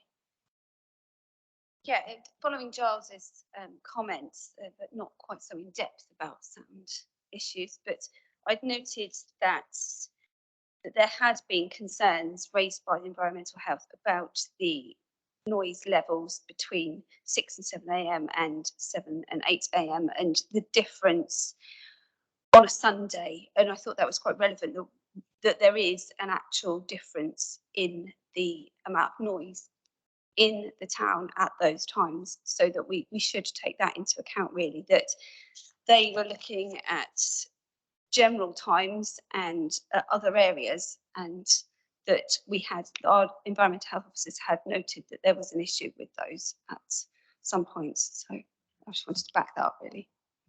Thank you. We have a proposal. I'll Councillor Price, please. Thank you, Chairman. Just one thing in particular relating to noise and calculations of noise. You have to trust the experts. Acoustic engineers know what they're doing. They make calculations. Putting a wall in front of something can completely change how that noise is distributed to local residential properties, etc. So you do have to trust the experts, and certainly with the equipment that's available to them these days. Something I always wanted to point out is that, particularly on a Sunday and a bank holiday, don't forget that the retail centre in Newport opens at 10 o'clock, and this means potentially you could have a lorry arriving at 10 o'clock, and stopping all the traffic and making a real kerfuffle when the town's woken up. But I think this would have been much easier to consider if Marks and Spencer's had come forward with some other measures that would have made accepting these hours more acceptable to the local residents. You know, that there could be all sorts of devices put on the gates. Acoustic engineers could come up with other ways of you know, other barriers for distressing the noise or bouncing the noise back in. There could be different wheels used on the cages emptying the lorries. The loading platform could be silenced. There are measure after measure after measure that can be put in place to make these things quieter. The reversing beeper and the lorry is going to make a noise, I'm afraid, but it would have been much easier for us to consider whether these hours would be acceptable if they had come with just some other stuff, some other things to help residents, which then, of course, would help throughout every single day that they're having deliveries. And I think it's a real shame that they didn't come with that. So in view of the residents' concerns and the noise that they have to experience, I reluctantly will be voting with Councillor Jarman's motion. Thank you. Thank you. Does someone desperately wish to speak, or can we go to the vote? Let's go to the name vote, Chairman. It's a named vote, so what do I hand over for that? Is that Marie? Okay, so if all those who are in favour of the motion to reject the application can raise their hands, and they can be recorded. Thank you. Could all those who are in favour of the motion to reject the application please raise your hands so that you can be recorded? Councillor Adams, Councillor Andre, Councillor Brodie, Councillor Churchman, Councillor Critchison, Councillor Jarman, Councillor Oliver, Councillor Price, Councillor Spink. And those who are in favour, who are against the application, raise their hands, please. Councillor Quirk. Thank you very much, all of you, for that long debate. Do people need to have a bit of a break before we go on to the second item? You have to leave altogether. Okay, I'm sorry to hear that. Okay, so we're going to take a 5-minute break. Okay.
Councillor Churchman has left the meeting and Councillor Aldred has left the room for this second item, which will be. What did I say, Councillor Fuller, about telephones earlier? Yeah, we've just had a number of papers left on our tables. I wonder if we might have a moment just to finish reading them. Would you mind? Yes, that's a good idea. We've got two questions, and they're both quite lengthy.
I'm sorry we've got these lengthy questions. I will be for the members' questions time section later on. I'm hoping now we can carry on with the meeting. So I'm going to ask Mr. Chick to start to tell us about the second item on the agenda, which is the variation of the application on the farm. Thank you very much, Chairman. Good evening, councillors. So just a quick review. I was a little chair slow off the mark. As I said earlier, I will have to leave the committee meeting because of my possible predetermination. And I also want to say, if I may, that I won't take up your kind offer to speak as ward councillor, much as I would like to, because I think it would be unfair and unjust for me to speak for the applicant not to have the opportunity to speak. And I think it also might leave this committee open to a judicial review. So whilst I think it's regrettable, the situation that we're in, the best I can do is to not address the committee. Thank you, Councillor Spink. It's obviously your choice, and that's a very, I appreciate what you just said.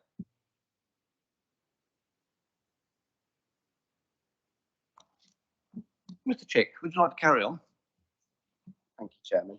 Yes, so just to recap, the application site is immediately northeast of Thorley.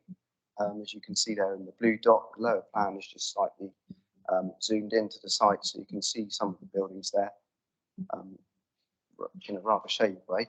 And then the top plan just shows the site in a more zoomed out manner, just showing the local highway network for location purposes. It's 2.4 kilometres east of Yarmouth and 14 kilometres west of Newport. This was considered by the planning committee on the 1st of March, and it was referred for approval, subject to legal agreement. I would just draw your attention to the update paper as well, Chairman, because very salient question that you asked at Chairman's briefing was when the affordable housing contribution would be paid, and the applicant has confirmed that it would be prior to development commencing. So just as a recap then, it's previously resolved that it would be subject to financial contribution towards affordable housing. That was shown to be £27,000, £27,120. The legal agreement requires, as currently drafted in the report, post-development appraisal to assess the actual costs and returns for the development once undertaken. So that takes place after everything's been built. And the reason for that is we had a viability assessment that was based on predicted figures That then gives a real-time view of what the development costs and returns were. The risk of this is that the cost of materials and unknown costs of developing a brownfield site could risk the viability of the development. And that's a point highlighted by a local surveyor's practice, which have provided supporting information for the application. That's referred to in the report, and it's online for you to see as well. The applicant has informed us that this is deterring would-be developers, and therefore the applicant, who is also the landowner at the moment, is seeking to de-risk the scheme by paying the affordable housing contribution himself rather than the development funding it. Officers have negotiated with the landowner, and he's confirmed that a contribution of £80,000 would be made towards affordable housing rather than the 27,000 odd. That amount coming from his sale of the site. So that would be something secured upfront prior to development commencing, and based on the sale of the site. That then ultimately removes the need for this post-development appraisal, and that then de-risks the site, and therefore it would allow the other piece of infrastructure that we would secure for development, which would be a 1.7 kilometre section of the Greenway, which is this link between Freshwater Bay right through to the western side of Carisbrooke. So the recommendation is that those changes are accepted, Chairman. Thank you. Thank you very much. Open up now for questions. Any questions? Yes, Councillor Cook. My understanding, just to make sure that I've got it right, is that the owner of the property intends to sell it on to a developer. And the suggestion is that the payment is made when the development starts, but that's not really sensible, because the payment should be made on the contract of sale of the property to the developer, because that's when the guy who's going to pay the money has got his money. And it seems much more sensible that we actually tie it in to being 8 weeks after exchange of contracts, so that they don't actually just do it with a 5-year completion. Comment on that? So, I mean, what I would say to that is that any planning contribution that we take needs to be taken reasonably, and it needs to be taken at the point that the harm could start. And the harm in this case is difficult to say harm, but ultimately that's the planning speak for it, is that affordable housing is needed. And so generally that sort of trigger point is on the occupation of the housing, because that's the sort of harm, that's when it starts, and that's what you always do.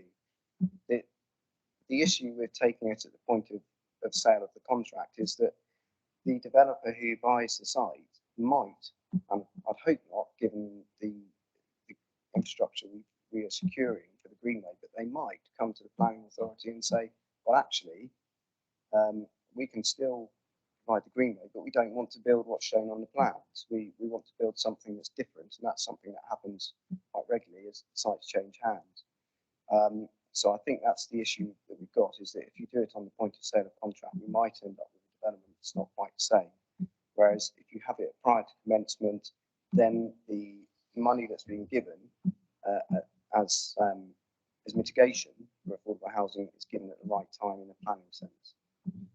We've seen developments approved and then sit there awaiting legal instructions and a legal agreement for years and years and years on end. Since the person who is applying for the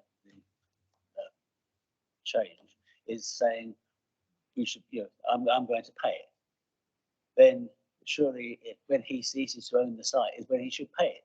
Not, it's not something he's transferring across to the developer to pay, as my understanding.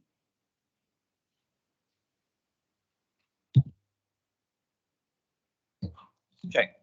Thank you, Chairman. So the point I would make is that the time when we need the affordable housing money is not at the point of the site changing hands. That's a private issue between the applicant, who's the landowner, and the developer. What we're saying is that prior to commencement means that you get it at the point that the sort of at the brink before the developer goes off the cliff, if you like, for when they start. and that that's an improvement to the So current who is situation. paying the money? The guy who owns it now or the guy who will own it in the future? It's not really relevant, but a landowner has agreed to pay it in this case to de-risk the development and take it off his land value. But you know, so in that case, why doesn't he just put a bond in place so that we know that we'll get it, rather than him disappearing from the face of the earth and nothing ever comes of it? because the point is that we could be taking £80,000 for a development that will never start, and in that case, the developer could come back and say, well, development hasn't started, so we want our £80,000 back. So we could end up with money in the bank which is spent on affordable housing, which at some point in the future the council would have to pay back, and it may have already spent it at that time. So that's the risk that we have. It seems you're leaning over backwards to help the developer, rather than making sure that we get the money for social housing. Councillor Price, I think you're the next person I see. Okay, it's Councillor Jarman next. Thank you. I have a great deal of sympathy for Councillor Quirke's position. The issue is here that we're being asked to forego an uplift on the development, the potential for that, for an upfront payment of 80,000, which is in effect, you know, a part of one affordable dwelling. That's the reality of it. Whereas the uplift on the site, particularly to Councillor Quirke's issue, if there's a delay and prices continue to rise as they are, the uplift on the site could be very considerable indeed, and indeed could provide funding for a substantial number of affordable dwellings. So the question is whether we're willing to forego a much greater potential in the future contribution to our housing issues, or to accept what would seem a relatively small compensatory element compared with that potential at some point as yet to be defined, but before construction actually starts, which seems to be a very woolly second best to me. So have we an idea of what the sale price of the site is now? Because I understand it is already for sale. And where is the viability assessment that was done in the beginning and for the future to show what uplift we are foregoing? Stu? So what I would say to that is that the predicted contribution in the existing viability assessment is 27,000 odd. And what we are being told by a range of industry experts is that construction prices have raised significantly over the last 2 years. The report references massive increases in construction materials, steel, timber, bricks, between 60 to 80% over 2 years. I mean, that increase in construction prices is huge. Added to that, the original viability assessment included a developer profit of 17.5% when the industry recognised standard, and that's outlined in the PPF and also by the Royal Institution of Chartered Surveyors, and also the local surveyor who's written to us, is that the industry standard is 20% minimum, basically. So that predicted amount is already completely undermined by the fact that the predicted developer profit was 17.5%. So that raises up to 20%, which undermines that £27,000. Now, house prices may go up, but construction prices are going up as well. They are interlinked. Added to that, we know that the cost of labour is increasing. Also, this is a brownfield site, so there are no potential issues with that site. And, you know, until a digger goes on there and digs up the site, they won't know what's under the ground. So it might be that some of those unforeseen circumstances also undermine the viability of the project. Now, the reason for a post-development appraisal is that there might be an uplift to the development. So when all of that comes back to us, it might be that the council gets £10,000 or £15,000 more than is predicted. But our advice to you is that that's unlikely, given that developers will expect to get a profit of 20%, potentially more for a size, you know, a site of this size, which isn't large, but has its unknown quantities, but also because of those massive uplifts in the prices of materials and also the huge uplift in the price of fuel. So how you transport that material to the Isle of Wight has also increased as well. And what the applicant's saying to us, what the local surveyor is saying to us, is that all these issues will undermine that profit level. And if it remains at that level and fixed, then the development will be unviable and nothing will happen. That's what they're telling us. Basically, the applicant has gone out to prospective developers and they've said they're not interested because of that issue. Now, the applicant has proposed a affordable housing contribution, which is much more than what's proposed in the viability assessment. We also don't have the issue of having the risk of construction materials, all of those other issues that I've outlined in the report, causing that £27,000 to be undermined and therefore making the development unviable. So you end up with a contribution that's fixed. We know we're going to get it, and we know at what time we're going to get it, which is all we need to know in planning terms. We don't know the time that the development will commence. We never know that. They have to commence within 3 years. If it doesn't commence within that 3 years, the development doesn't happen. But ultimately, we can't take a contribution at the point of sale, because that really isn't reasonable, because the development may not be undertaken. We also don't know the dynamics of how the site is sold. Often a developer will apply for what's called a development loan, which means they pay the landowner in a staged process at the time that the development is sold. So it might be that I'm sorry to interrupt you in the middle of your speech, but the question was very simple. What is the sale value at the moment? And where is the evidence from the viability assessment to show it? It's not relevant what the sale value is. But it is viability because we're being asked to set aside a future uplift potential against an 80,000 now. Unless we've seen the viability assessment and the future calculations on that, we don't know what it is we're comparing. And the value of the site is clearly an element of that calculation, surely. So the site value is based on what's called the residual calculations method. It's a viability assessment method. There's about 4 or 5 different methods of viability, and the cost of the development and the returns effectively drive what the site value is. So that's why we had the requirement for the post-development appraisal, and that's why we wanted to know whether it would be more than 27,000 or more. But the actual value of the site is in the original development appraisal. That is always a snapshot in time, and the site value may have gone up. Recently, it may have gone down. I'm sorry, I still haven't got the answer. We do not have the viability assessment now or the future in front of us to compare. And clearly the value of the site for sale at the moment, and if you have a problem, you can look it up right now on the internet, what it's for sale for. I might just ask you to state the value that it's for sale for, which is a substantial component of that viability assessment. Yes, so we know what we're offsetting. I don't know what the value is now.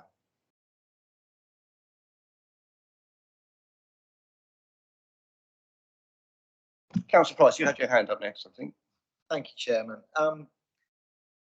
Yeah, I've got some sympathy with what Councillor Quirk is getting at, really, which I'll come back to in a minute. But construction costs are rising. The labour cost alone is going to continue to go up. There's potential contamination on this site. There could be a whole load of extra costs come along. We could potentially be throwing away 50 grand towards affordable housing by not approving this, okay? 50 odd grand. There could be a whole load more. I think in the next few years, that's probably unlikely, okay? When we talk about affordable housing, the whole reason that affordable housing doesn't get built is because of construction costs. It's not viable to build affordable houses for builders. So developers don't build affordable housing because there's no money in it. So we have to find the money through other developments, basically, to go towards those in the future, don't we, Councillor Quirk? So, you know, I think trying to interrogate that issue, I think, is probably going to lead back to where we started, quite honestly, which is what we've got in front of us. I do feel, oh, sorry, for the next thing I wanted to say is, can I just clarify that there is no change to the condition on the Greenway and the and that element of it. I don't think there is, but I just wanted to. No, Councillor Price, there's no other changes at all. Because that, to me, this development delivers a significant amount of infrastructure that is really, really important, and has been an aspiration of the council for 20 odd years. So it's really important.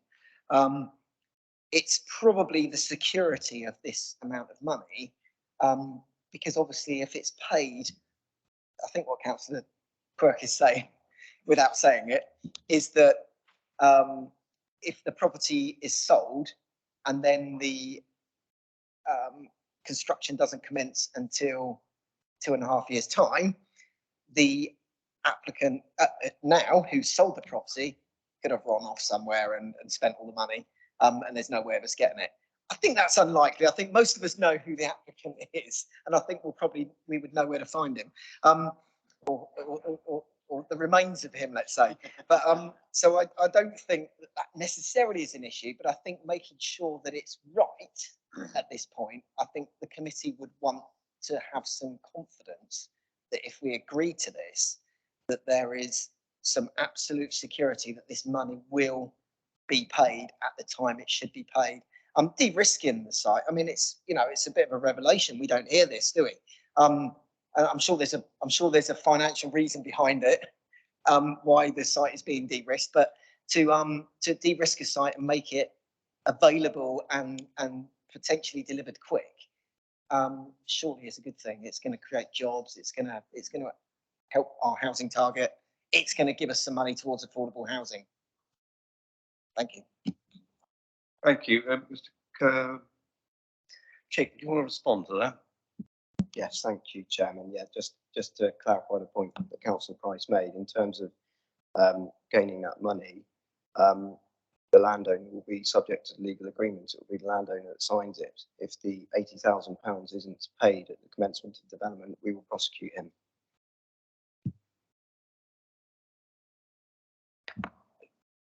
Councillor Quirk. One of the issues we face over the years is, take penny fillers, sitting on the leave agreement for years on end, so that the 3 years doesn't start. And this legal agreement, can we put a condition on that the legal agreement has to be signed within, say, 3 months, so that then we start the clock moving for the planning into 3 years, so we're not going 10 years into the future, as happened with penny feathers, because people just sit on their pants.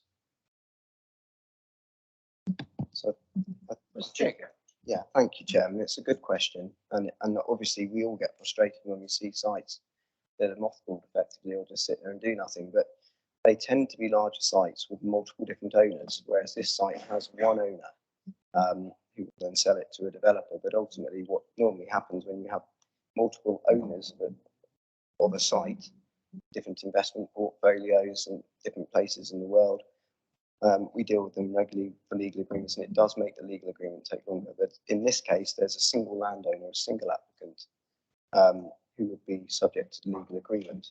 I'd be a bit reticent to stipulate that the agreement has to be signed within 3 months, simply on the basis that the planning authority may not itself be able to expedite a legal agreement in that time, given our current timeframes for legal agreements.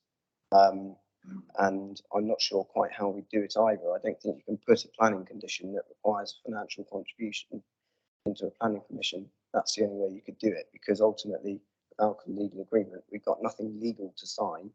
So I don't know how we enforce it, given that the Planning Act is very clear that you cannot condition a legal agreement that requires a financial contribution. It's ultra vires, in other words, it's legal. I'd like to bring in Councillor Oliver now, please.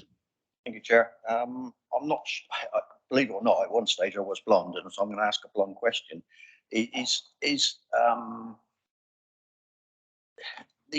Why we're this is it before us is the applicant can't sell it at the price he wants, but he wants to give us 80,000. Why wouldn't he reduce the selling price by 80,000 to make it more viable for someone to come along and buy it in the first place? And then he gets his 80,000 back from an uplift if that's what he wants with the person who buys the property. I don't. He's given us 80,000 for a site he already owns. Mr. Chair. Thank you. So through my discussions with the applicant, that's exactly what he is doing. He's taking £80,000 off of the sale price and giving it to the planning, to the council, I should say. The ultimate problem is that within the viability assessment, it fixes a 27,000 contribution. The developers are saying because of the cost of the site and because it's underlined by this developer profit, which is much lower than normal, that is making the site unviable for developers. But yes, what the applicant is doing is taking £80,000 off his asking price, whatever he receives, and giving it to the planning authority, or the council, I should say. I want to come back there. Follow up to that, please. In which case, then we come back to what Councillor Quirk was saying earlier on, is the 80,000 should be on transfer to sell, which is when the money's been transferred. We have discussed that some already, haven't we? But do you want to make a response? Ultimately, I've provided my advice on that, but Chamber wishes for that to be the stipulation in the agreement. We can put that to the applicant after this meeting, and they may decline to sign the agreement. They may accept signing it. It's ultimately the Chamber's decision. Thank you. Councillor Jarman, please. I find it slightly odd that we are dealing with the owner of the land here who wants to sell it and not with the developer. So when we talk about the development calculation for the land, we're not at that stage. We really are at the stage of selling the land. That's the stage we're at now. So here we have a parcel of land with planning permission on it, which is on the market for several millions of pounds.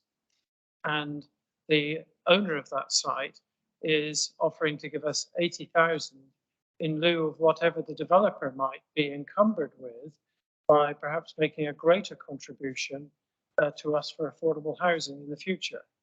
Now, that seems to be the simple calculation. At the same time, we are not provided with the basis of that calculation, nor can we prejudge what that developer may or may not do in the future in terms of bringing it forward. We can only deal with the situation we're confronted with, which is the sale of land with planning permission on it, where we are being offered £80,000 to remove a condition that may provide us with a much more substantial contribution in the future to affordable housing. That's the simple calculation we're being asked to make. But we are being asked to make it without seeing the figures. And I find that extraordinarily difficult to grasp. I don't know how my colleagues feel about it, but if I was to enter into a financial contribution with very substantial numbers involved, I would want to see the detail of that calculation before I made any hard judgment on it, because I do not know at this stage what the future potential that we will be giving away is. All I know is that we're being offered 80,000 to remove a condition that we put on only a few months ago that has the potential to provide a significant uplift for affordable housing on this island. And that's difficult to make in the absence of evidence. Mr. Chick. A couple of points I'd make on that is firstly, the site doesn't have planning permission. It doesn't have planning permission because the legal agreement hasn't been signed. But the reason that the planning application is back here is the developer has gone out and done his marketing. And developers have told him they don't want to buy it. It's because of the way the legal agreement is currently constructed. And that means surely development is unviable as it currently stands. So yes, that's where the rub lies, isn't it? They may make more than the 27,000. What the industry experts are saying is the likelihood is they won't because of the increase in the cost of materials, labour, fuel, all those things. And we know one issue which will undermine it is the fact that the developer profit was set at a lower level than it should be. And on a site that might be worth X amount of £1 million, at 2.5% could exceed £27,000 quite easily. But that's the point I would make, is that no one is buying the site as it currently is, because their developers are saying it is not viable. We have an industry expert for the island who works on the island saying it is not currently viable. and that is why it's not selling. Thank you. Councillor Quirk. Those of you who've been around this committee for a while will not believe I'm saying this, but I would like to make a proposal that we actually defer this to a subsequent meeting of the planning committee, and in the meantime, that officers actually consult with the landowner to see if he would be willing to make the payment on completion of the sale of the land rather than on development. Thank you. But before we make a motion or something out of that, I've got Councillor Andre. Yes, if you'd just forgive me, because I am quite new to this committee. So just for clarification, is this process, has this been done before of a sort of pre-negotiation? Because I do have concerns that if it hasn't, could this actually set a precedent for future sites? Check. The planning application has to be considered on its merits. We are looking at this site and its particular circumstances. It's a brownfield site. It's subject to justification that the applicant put in, which is very unique, and precedent is not a material consideration for planning applications. I've got Matthew, Councillor Price, please. Thank you, Chairman. Yeah, I mean, with regards to what Councillor Quirk has just proposed, I can't believe he is saying to defer something. What a stupid thing to do, Councillor Quirk. But we're here to make decisions, not defer things. I think we should make a decision. If the decision is that the committee feels it is right to ask for this payment to be made at the point of sale, then that is in the gift of the committee to do tonight. Let's not kick it down the road for a few months and waste even more time when construction costs have gone up, and then we could definitely lose the extra 50 grand towards affordable housing. So many people here that talk about affordable housing, how much they support affordable housing, and then in the next breath don't want to support something that's going to give us some money towards affordable housing. So I would propose that we accept this in line with officer's recommendation, but with the condition that we ask the applicant to pay the 80,000 towards affordable housing at a point that officers feel is appropriate, that we can now, you can perhaps give to us now. I would suggest something like 3 months after the sale completes, something that allows a reasonable time for the various things to happen, but puts a defined period on it. If the applicant decides not to go with that, then obviously he has the chance to come back again, doesn't he? But what I would worry about, the reason I'm saying this is, otherwise we're going to bring this back to another committee in 3 months' time, and we're going to start discussing all the nitty gritty again that we've done tonight, and there's no need for it.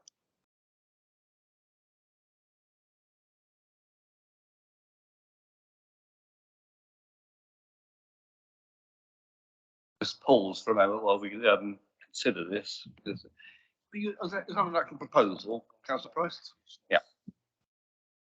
Because if we could, yeah. Well, once we've discussed it, but also I think we need to, if you could word it as a proposal in a manner that would be useful.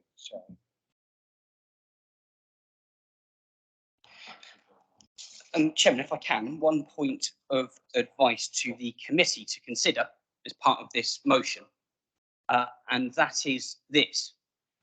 If the committee were minded to allow the amendment subject to payment in a short but reasonable time after completion, which I'll let my colleagues comment on, my advice to the committee would be to also include in that provision a line that says, or commencement of development, whichever shall come first.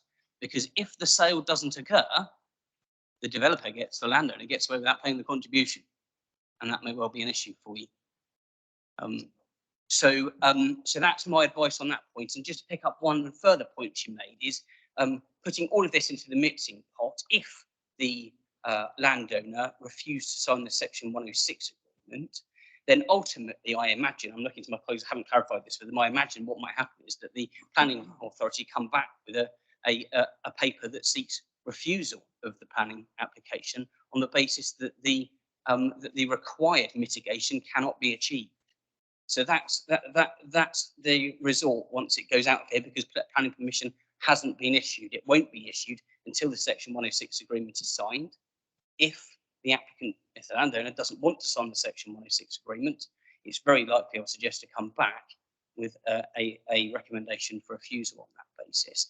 And thereafter, whatever the decision is here, the landowner cannot vary the Section 106 agreement for a period of 5 years after the planning permission has been issued, without the agreement of the local planning authority. And that's why we're here now.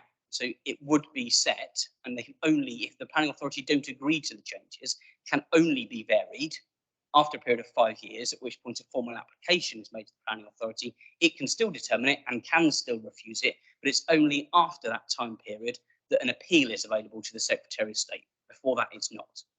And I hope that's helpful to the committee. Thank you for the crystal clear legal advice as always, Mr. Garner. Before we continue with the motion or developing the motion, Councillor Adams, you had your hand up earlier. I'd just like to say, I actually agree with Councillor Quirk. I think, having listened to everything, I believe we should defer this. And I actually believe we should consider option 3, which is bring it back in its entirety. Looking at that site, I believe that site is a very desirable site. Even though it's brownfield, it's in a very desirable location. I don't believe any developer is at risk there of not making their money. I think if any risk arises, they will bring it in under reserve matters. There'll just be another house put on there, maybe another 2 houses. But it's a very, very desirable site. And I believe the council, if we don't consider this properly, I believe we're going to lose a lot of money. Councillor Jarman, please. Yes, thank you to Bengard for his addition.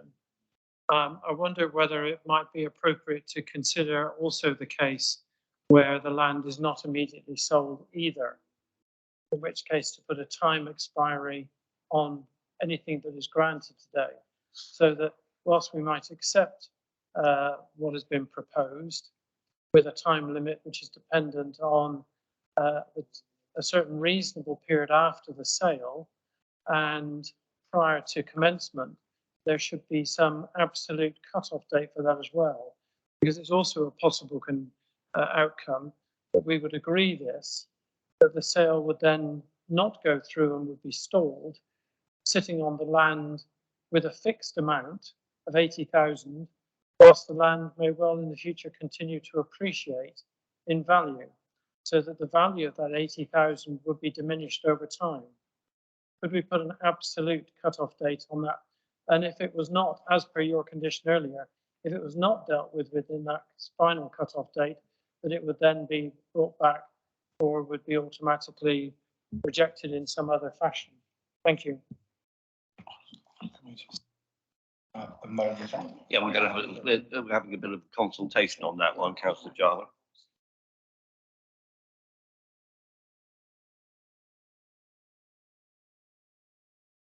Councillor Jarman, I do have an answer for you. It's possible to index link the contribution, so that from the moment that it is approved from now, it is index linked to accrue an increase on that contribution until such time as it's paid.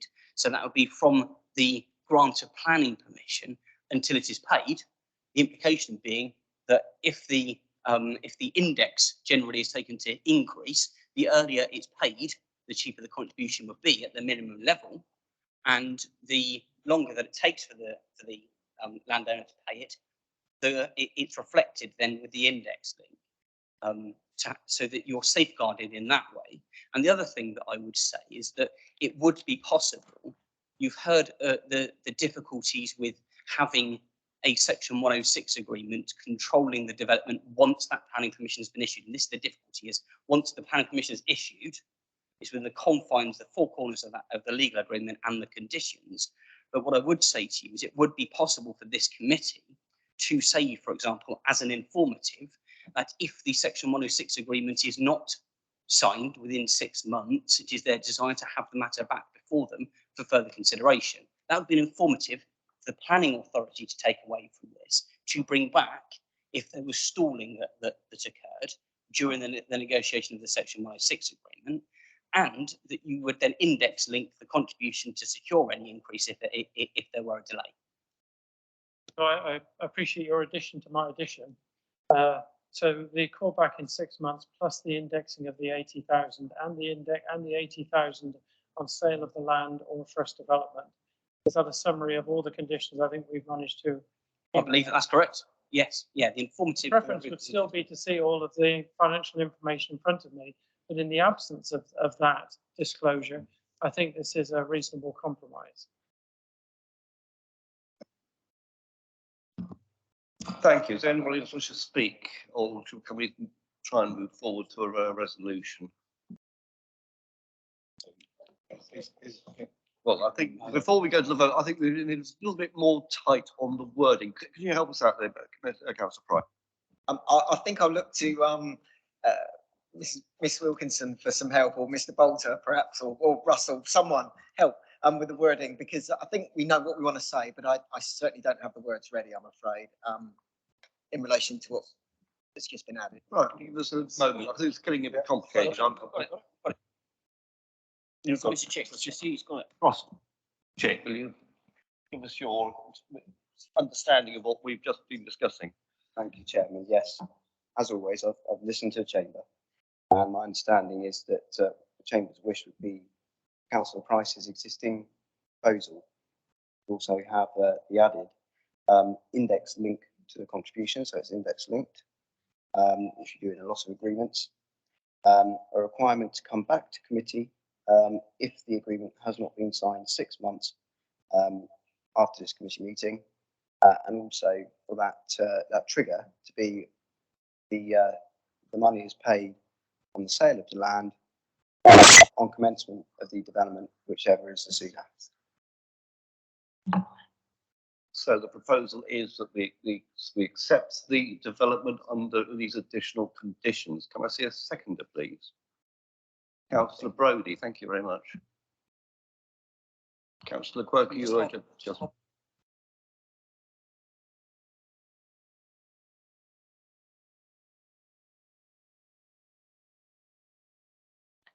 Before we do something, regret, the officers are discussing this one more time.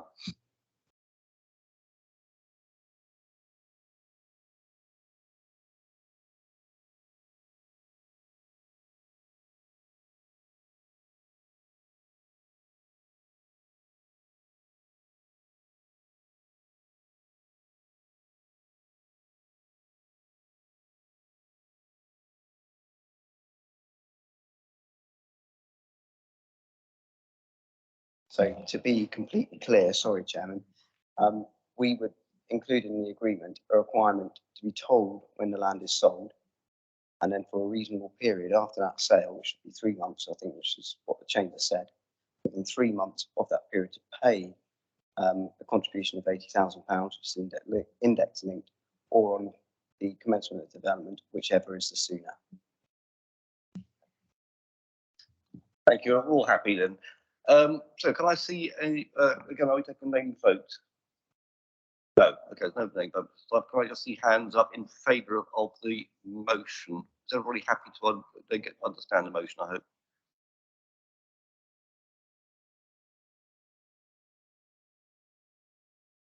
That's unanimous. Thank you very much.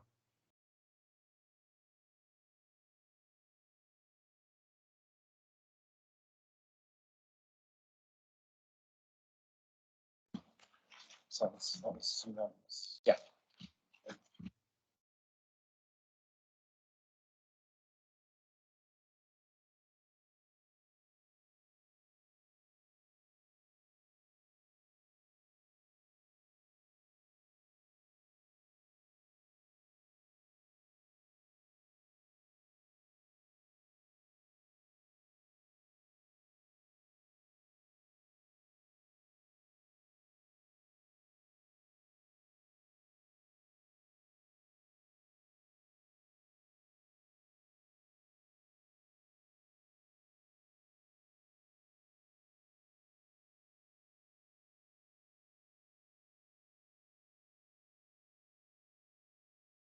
Councillor Aldred.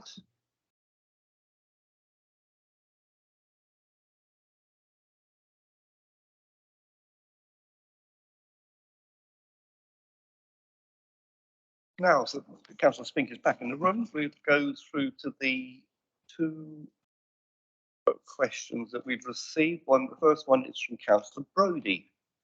Would you like to speak to your question, Councillor Brodie? Thank you, Chair. I think my question is fairly self-evident, just for the record. It's just inquiring regarding progress over the decision of this committee on the 1st of March to review the code of practice for members and officers dealing with planning matters.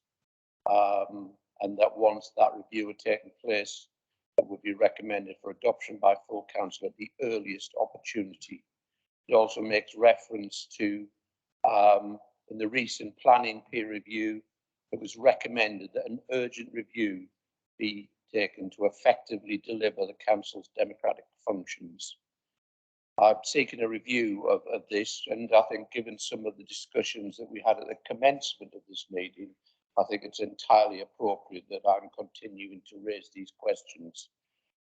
Councillor Fuller has provided a response. No doubt you wish to speak to it, but I will have a supplementary because, well, you'll understand why shortly. Thank you. Yes, thank you. Obviously, we have a written response from the Cabinet Member, Councillor Fuller, but Councillor Fuller, for the benefit of our public audience, could you give us your verbal response, please? Thank you very much. As councillors may be aware, full council at the annual meeting on the 18th of May 2022 agreed that the audit committee was the appropriate route for leading on the work of the review of the constitution, which includes the planning code of practice. This was further discussed by audit committee at its meeting yesterday, and they agreed the overall approach, not the detail, to this review, which is that, and I quote, the review of the current constitution be undertaken within the established remit to be led by the monitoring officer in consultation with the chairman of the audit committee with engagement of councillors' relevant input. As such, I understand there is still a lot to be established by the monitoring officer and audit committee chair in terms of what the detailed process looks like. There is the commitment in paragraph 17 of the report to the audit committee that the existing constitution is to be reviewed involving councillors and officers. And at this stage, we don't know what this looks like. I will be speaking to the monitoring officer and chair of the audit committee to give them my views on how this should be approached and share the information we have so far collected thinking about the peer review recommendations and actions. I am aware that the intention is for the review of the constitution will be a standing item for the audit committee, who next sit on the 26th of September. It makes sense to me for us not to duplicate work and energy and to keep the approach as simple as we possibly can. I know there has previously been the suggestion of a councillor planning protocols working group, but my understanding, as per the references in the question, is that the group has not to date been formally established and remit agreed by the planning committee. As such, I think the working through the wider constitution review process makes sense and avoids unnecessary duplication of work, time and effort. I would like to make it very clear that my expectation is that all members of the planning committee will have the opportunity to input into this process, be that in a formal or informal process. As already mentioned, I will be speaking to the monitoring officer and the chair of the audit committee and confirming my involvement as cabinet member in this process. Thank you. Thank you, Councillor Fuller. Councillor Brodie, your supplementary. Yeah, thank you. Councillor Fuller, I think you have sat through this planning committee this evening. You've sat through many, well, ever since you've been the cabinet member, you sit through all of them. And I think I would expect you not to disagree with me that the code of practice for members of and officers dealing with planning matters is in entire disrepute all the time. I think that was acknowledged back in November. A democratic decision of this committee was made on the 1st of March, which seems to have now been hijacked by the audit committee. for reasons I really fail to understand. It seems to me that it's imperative that we have a review, a code of practice that we can all sign up to and abide by as a matter of urgency. It is now 8 months since November. It is 5 months since we took that decision as a planning committee. You refer in your answer to this next being discussed at the audit committee in 2 months' time, by which time we will almost be getting on for a year since it was acknowledged that this code of practice needs to be acknowledged. Do you not agree with me that as part of any review of the Constitution, this element should be separated out and dealt with by this committee and the officers of the planning service, so that we can get a code of practice in place that we can all abide by, instead of having the nonsense that we see repeatedly at this committee over the last 12 months. And I would just remind you that that nonsense all started a year ago yesterday. Thank you. Councillor Fuller. Thank you, Councillor Brodie, for that. I think one of the things that was quite clear in the peer review also was the need to make sure that we fix the planning committee and get things right. We need to be able to restore public trust in the planning committee, and that is important for me. It's important for every member of the council, and I think that we need to be able to make progress on that. Again, I will be talking to the chairman of the audit committee. Again, I am quite disappointed that we haven't got further with the working party that's been set up. I don't know whether Councillor Jarman would like to come in, because I know that Councillor Jarman has been working on setting up the code of conduct working party that was originally a proposal by the planning committee, wasn't it? So I don't know whether Councillor Jarman would wish to add his inputs to that as the architect of that committee. But I have been having an overview, and I have been talking to Councillor Jarman about this. Thank you, Chairman. Councillor Jarman. Yeah, happy to, thank you, Councillor Fuller. Just happy to add a few bits to that. Yes, clearly in March, we ratified the decision for this to go forward as a planning committee. And there was a long discussion before that with dialogue with the monitoring officer about that process. His insistence was that constitutionally we needed to bring the matter for ratification to the planning committee, which we did. That was ratified here in due course. There was then a request that we would await the outcome of what was coming in the peer review, because that would be instrumental in providing input to it. That has come. The monitoring officer has now raised an issue to the audit committee that issues should constitutionally be passed through the audit committee. So we are here. I'll be kind with my words, I think, but my frustration is quite considerable. That we are absolutely determined to go forward with this, and these constant interjections of new requirements that we must go through, or new routes that information must be served by, does not help our cause at all. We need to reform this. We determined to do so. The peer review said we need to do so. We are trying to be instrumental in making that happen, and it does not help that other processes divert us from that cause. I'll leave it at that, I think. That's as kind of words as I can find. Yeah, and just a comment. This is very clear in the LGA peer review that we need to overview and overhaul constitutional and code of practice matters. It's been very strongly emphasised in their report.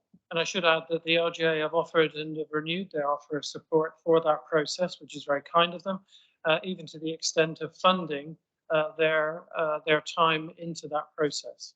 And we have gone back to them only last week to take them up on that very specific offer, trying to break this logjam and get it moving. Thank you, Councillor Jarman. Would anyone else like to speak on this subject? I'm sure you can continue down to the second question. One final comment. I understand precisely what's been said by Councillor Jarman, and I feel very disappointed that we seem to be in a situation, and I will be quite frank here, where there is an obstructiveness regarding democratic decisions by councillors. I'm not naming people or anything like that. There is obstructiveness. I think you would recognise, as the new chair of this committee, and anybody who's been on this committee for the last year, it's been pretty horrific at times. I've certainly found it horrific. I know others have found it horrific as well. We don't have a code of practice to work to, and there's always going to be tensions as a result of it. If we leave it to the audit committee, we will be sat here in a year's time, still waiting for a review of the Constitution. The priority for us must be dealing with our code of practice, moving on as a committee together. Thank you, Chair. Yeah, I totally agree. I mean, I think the important thing is we find a mechanism, a means to move forward. That's what we seem to have been struggling with for a long time. Thank you. Sorry, Councillor Clerk. The remit of the audit committee is to ensure that we do things properly, the how we do things. It's not to define how we do things, it's to audit how we do things. It's not appropriate for the audit committee to be rewriting the Constitution, and for the elements that relate to the planning committee, it is the planning committee itself that should be doing this. And I don't think that the audit committee would see it as their function to rewrite the Constitution. That's not the purpose. Audit determines how and whether we're doing it properly. Scrutiny determines why and whether we're doing it properly. Councillor Price. Councillor Quirk, I wasn't going to speak, but Councillor Quirk said exactly that. I am on the audit committee, and I don't think there was any, there was no intention for us to take on board, rewriting the Constitution or amending it or doing anything else. We're there to ratify it and audit it. That's what the audit committee is there for. Now, there may be a subcommittee that's set up to do something with the the planning element of it, but I actually think that it's been thrown to the audit committee and it's just going to sit there and nothing's going to happen with it. I don't think it's going to go anywhere because it's not an audit committee function. So I think we do need to look a bit further. I certainly think the chairman of the audit committee didn't think it was. Thank you.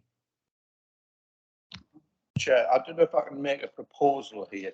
We have the decision of this committee on the 1st of March to do something, and evidently nothing has happened constructively so far.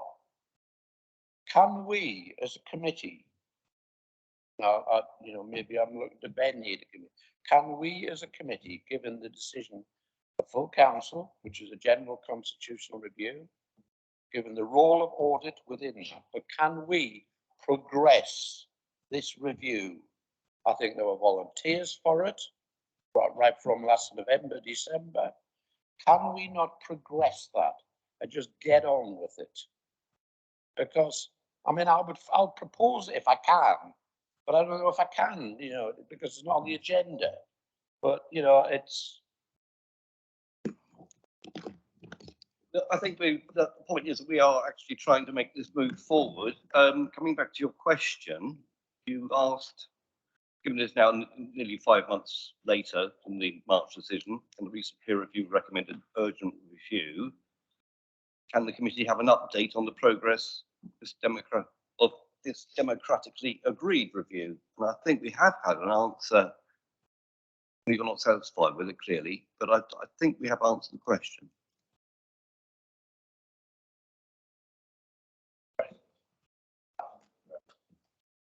Okay, I'll ask Ben Gard to comment here. Thank you, Chairman. Just a brief comment from me, Councillor Brody knows what I'm going to say, and that it's not a motion that's been put on notice, but this committee is perfectly within its right to put forward a note as part of this discussion, if that were what the committee wanted to do, that those discussions should be proceeded with, if that was what the committee wanted to do. Ms. Bolter. Thank you, Chair. And just to add on to Mr. Gard's sort of advice, some of you who were in that audit committee meeting on Monday might have noticed that both myself and Councillor Medland, as chair of the planning committee, were in the public gallery, given the significance of the issue, and we were there to listen and try to understand the process that the audit committee was going through. And I'll be very hopeful that, given that this meeting will be minuted and indeed recorded, that the audit committee chair and the monitoring officer will extend the planning committee the same courtesy. Councillor Jarman. I think the essence of this is probably a disconnect between the monitoring officer's view of the process he would like to follow and is proposed, and the chairman of the audit committee's view of what that process is. I think the chairman of the audit committee has a much more realistic view of what needs to take place here, and I would hope that that with him and the support of the cabinet member for planning, that they were able to resolve this quickly and allow the group to proceed now without further interjection and without the necessity for every nuance of this to be intercepted and another route attempted to further delay it. So I have great sympathy for Councillor Brodie's contribution here, and I think the urgency needs to be resolved between the chairman of the audit committee and the chair and the cabinet member for planning to ensure that we can now proceed as per the peer review and as this committee determined. Just get on with it. Thank you. I see it's now 10:07, which I believe means that if we're going to continue the meeting with the last question from Councillor Spink, we should extend the meeting. Councillor Oliver. Chair, can I propose that we put a note on the file for Councillor Brodie was saying about bringing it back to the next committee, just in case it all falls over at audit, then we've actually got it as an agenda item at the next meeting to actually make a vote on it. Chairman, if I can, just at this point, because it's not a formal motion, it won't be recorded as such. Councillor Brodie has made the point, and it's noted on the record that that was said, and people have had the opportunity to speak to that point. And I would suggest that it is noted that that is the desire of planning committee for the record, without that having to be put as a formal motion, which of course it can't.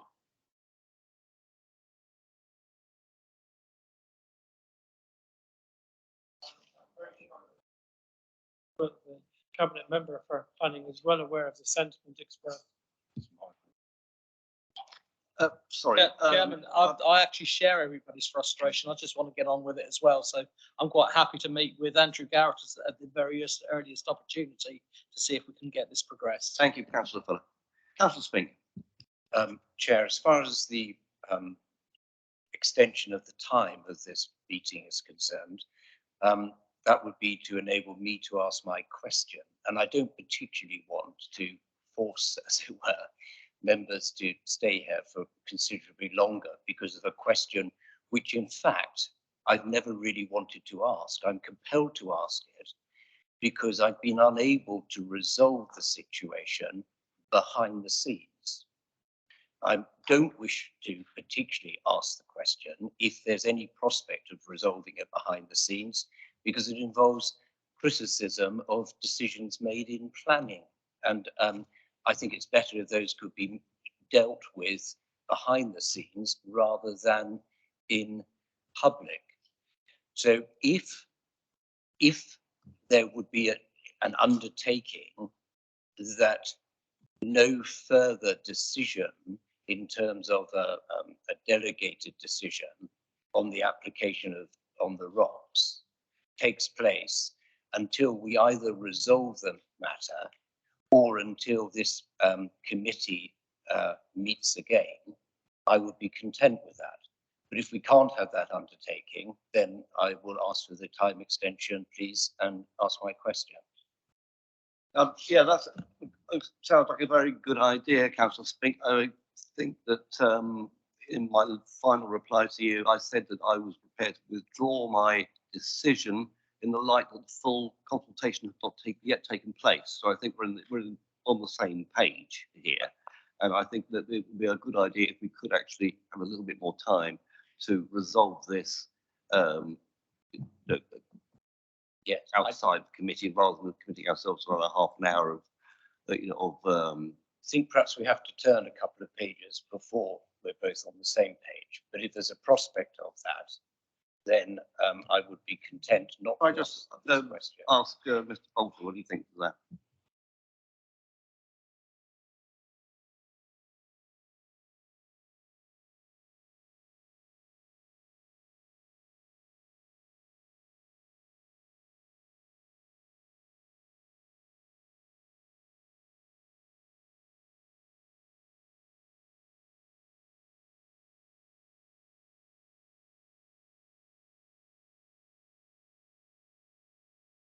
Apparently, that's agreed, and we'll do that. We'll hold the question back and try and deal with it. Thank you. Constructively. Thank you. Thank you. I believe that's the end of the meeting, as I understand. So thank you all very much for participating. Thank you for what I thought was a very interesting debate on particularly on the restricted hours of loading, and I also learned a great deal about this strange world of future planning of land deal payments, so that was all quite new to me. So thank you very much indeed.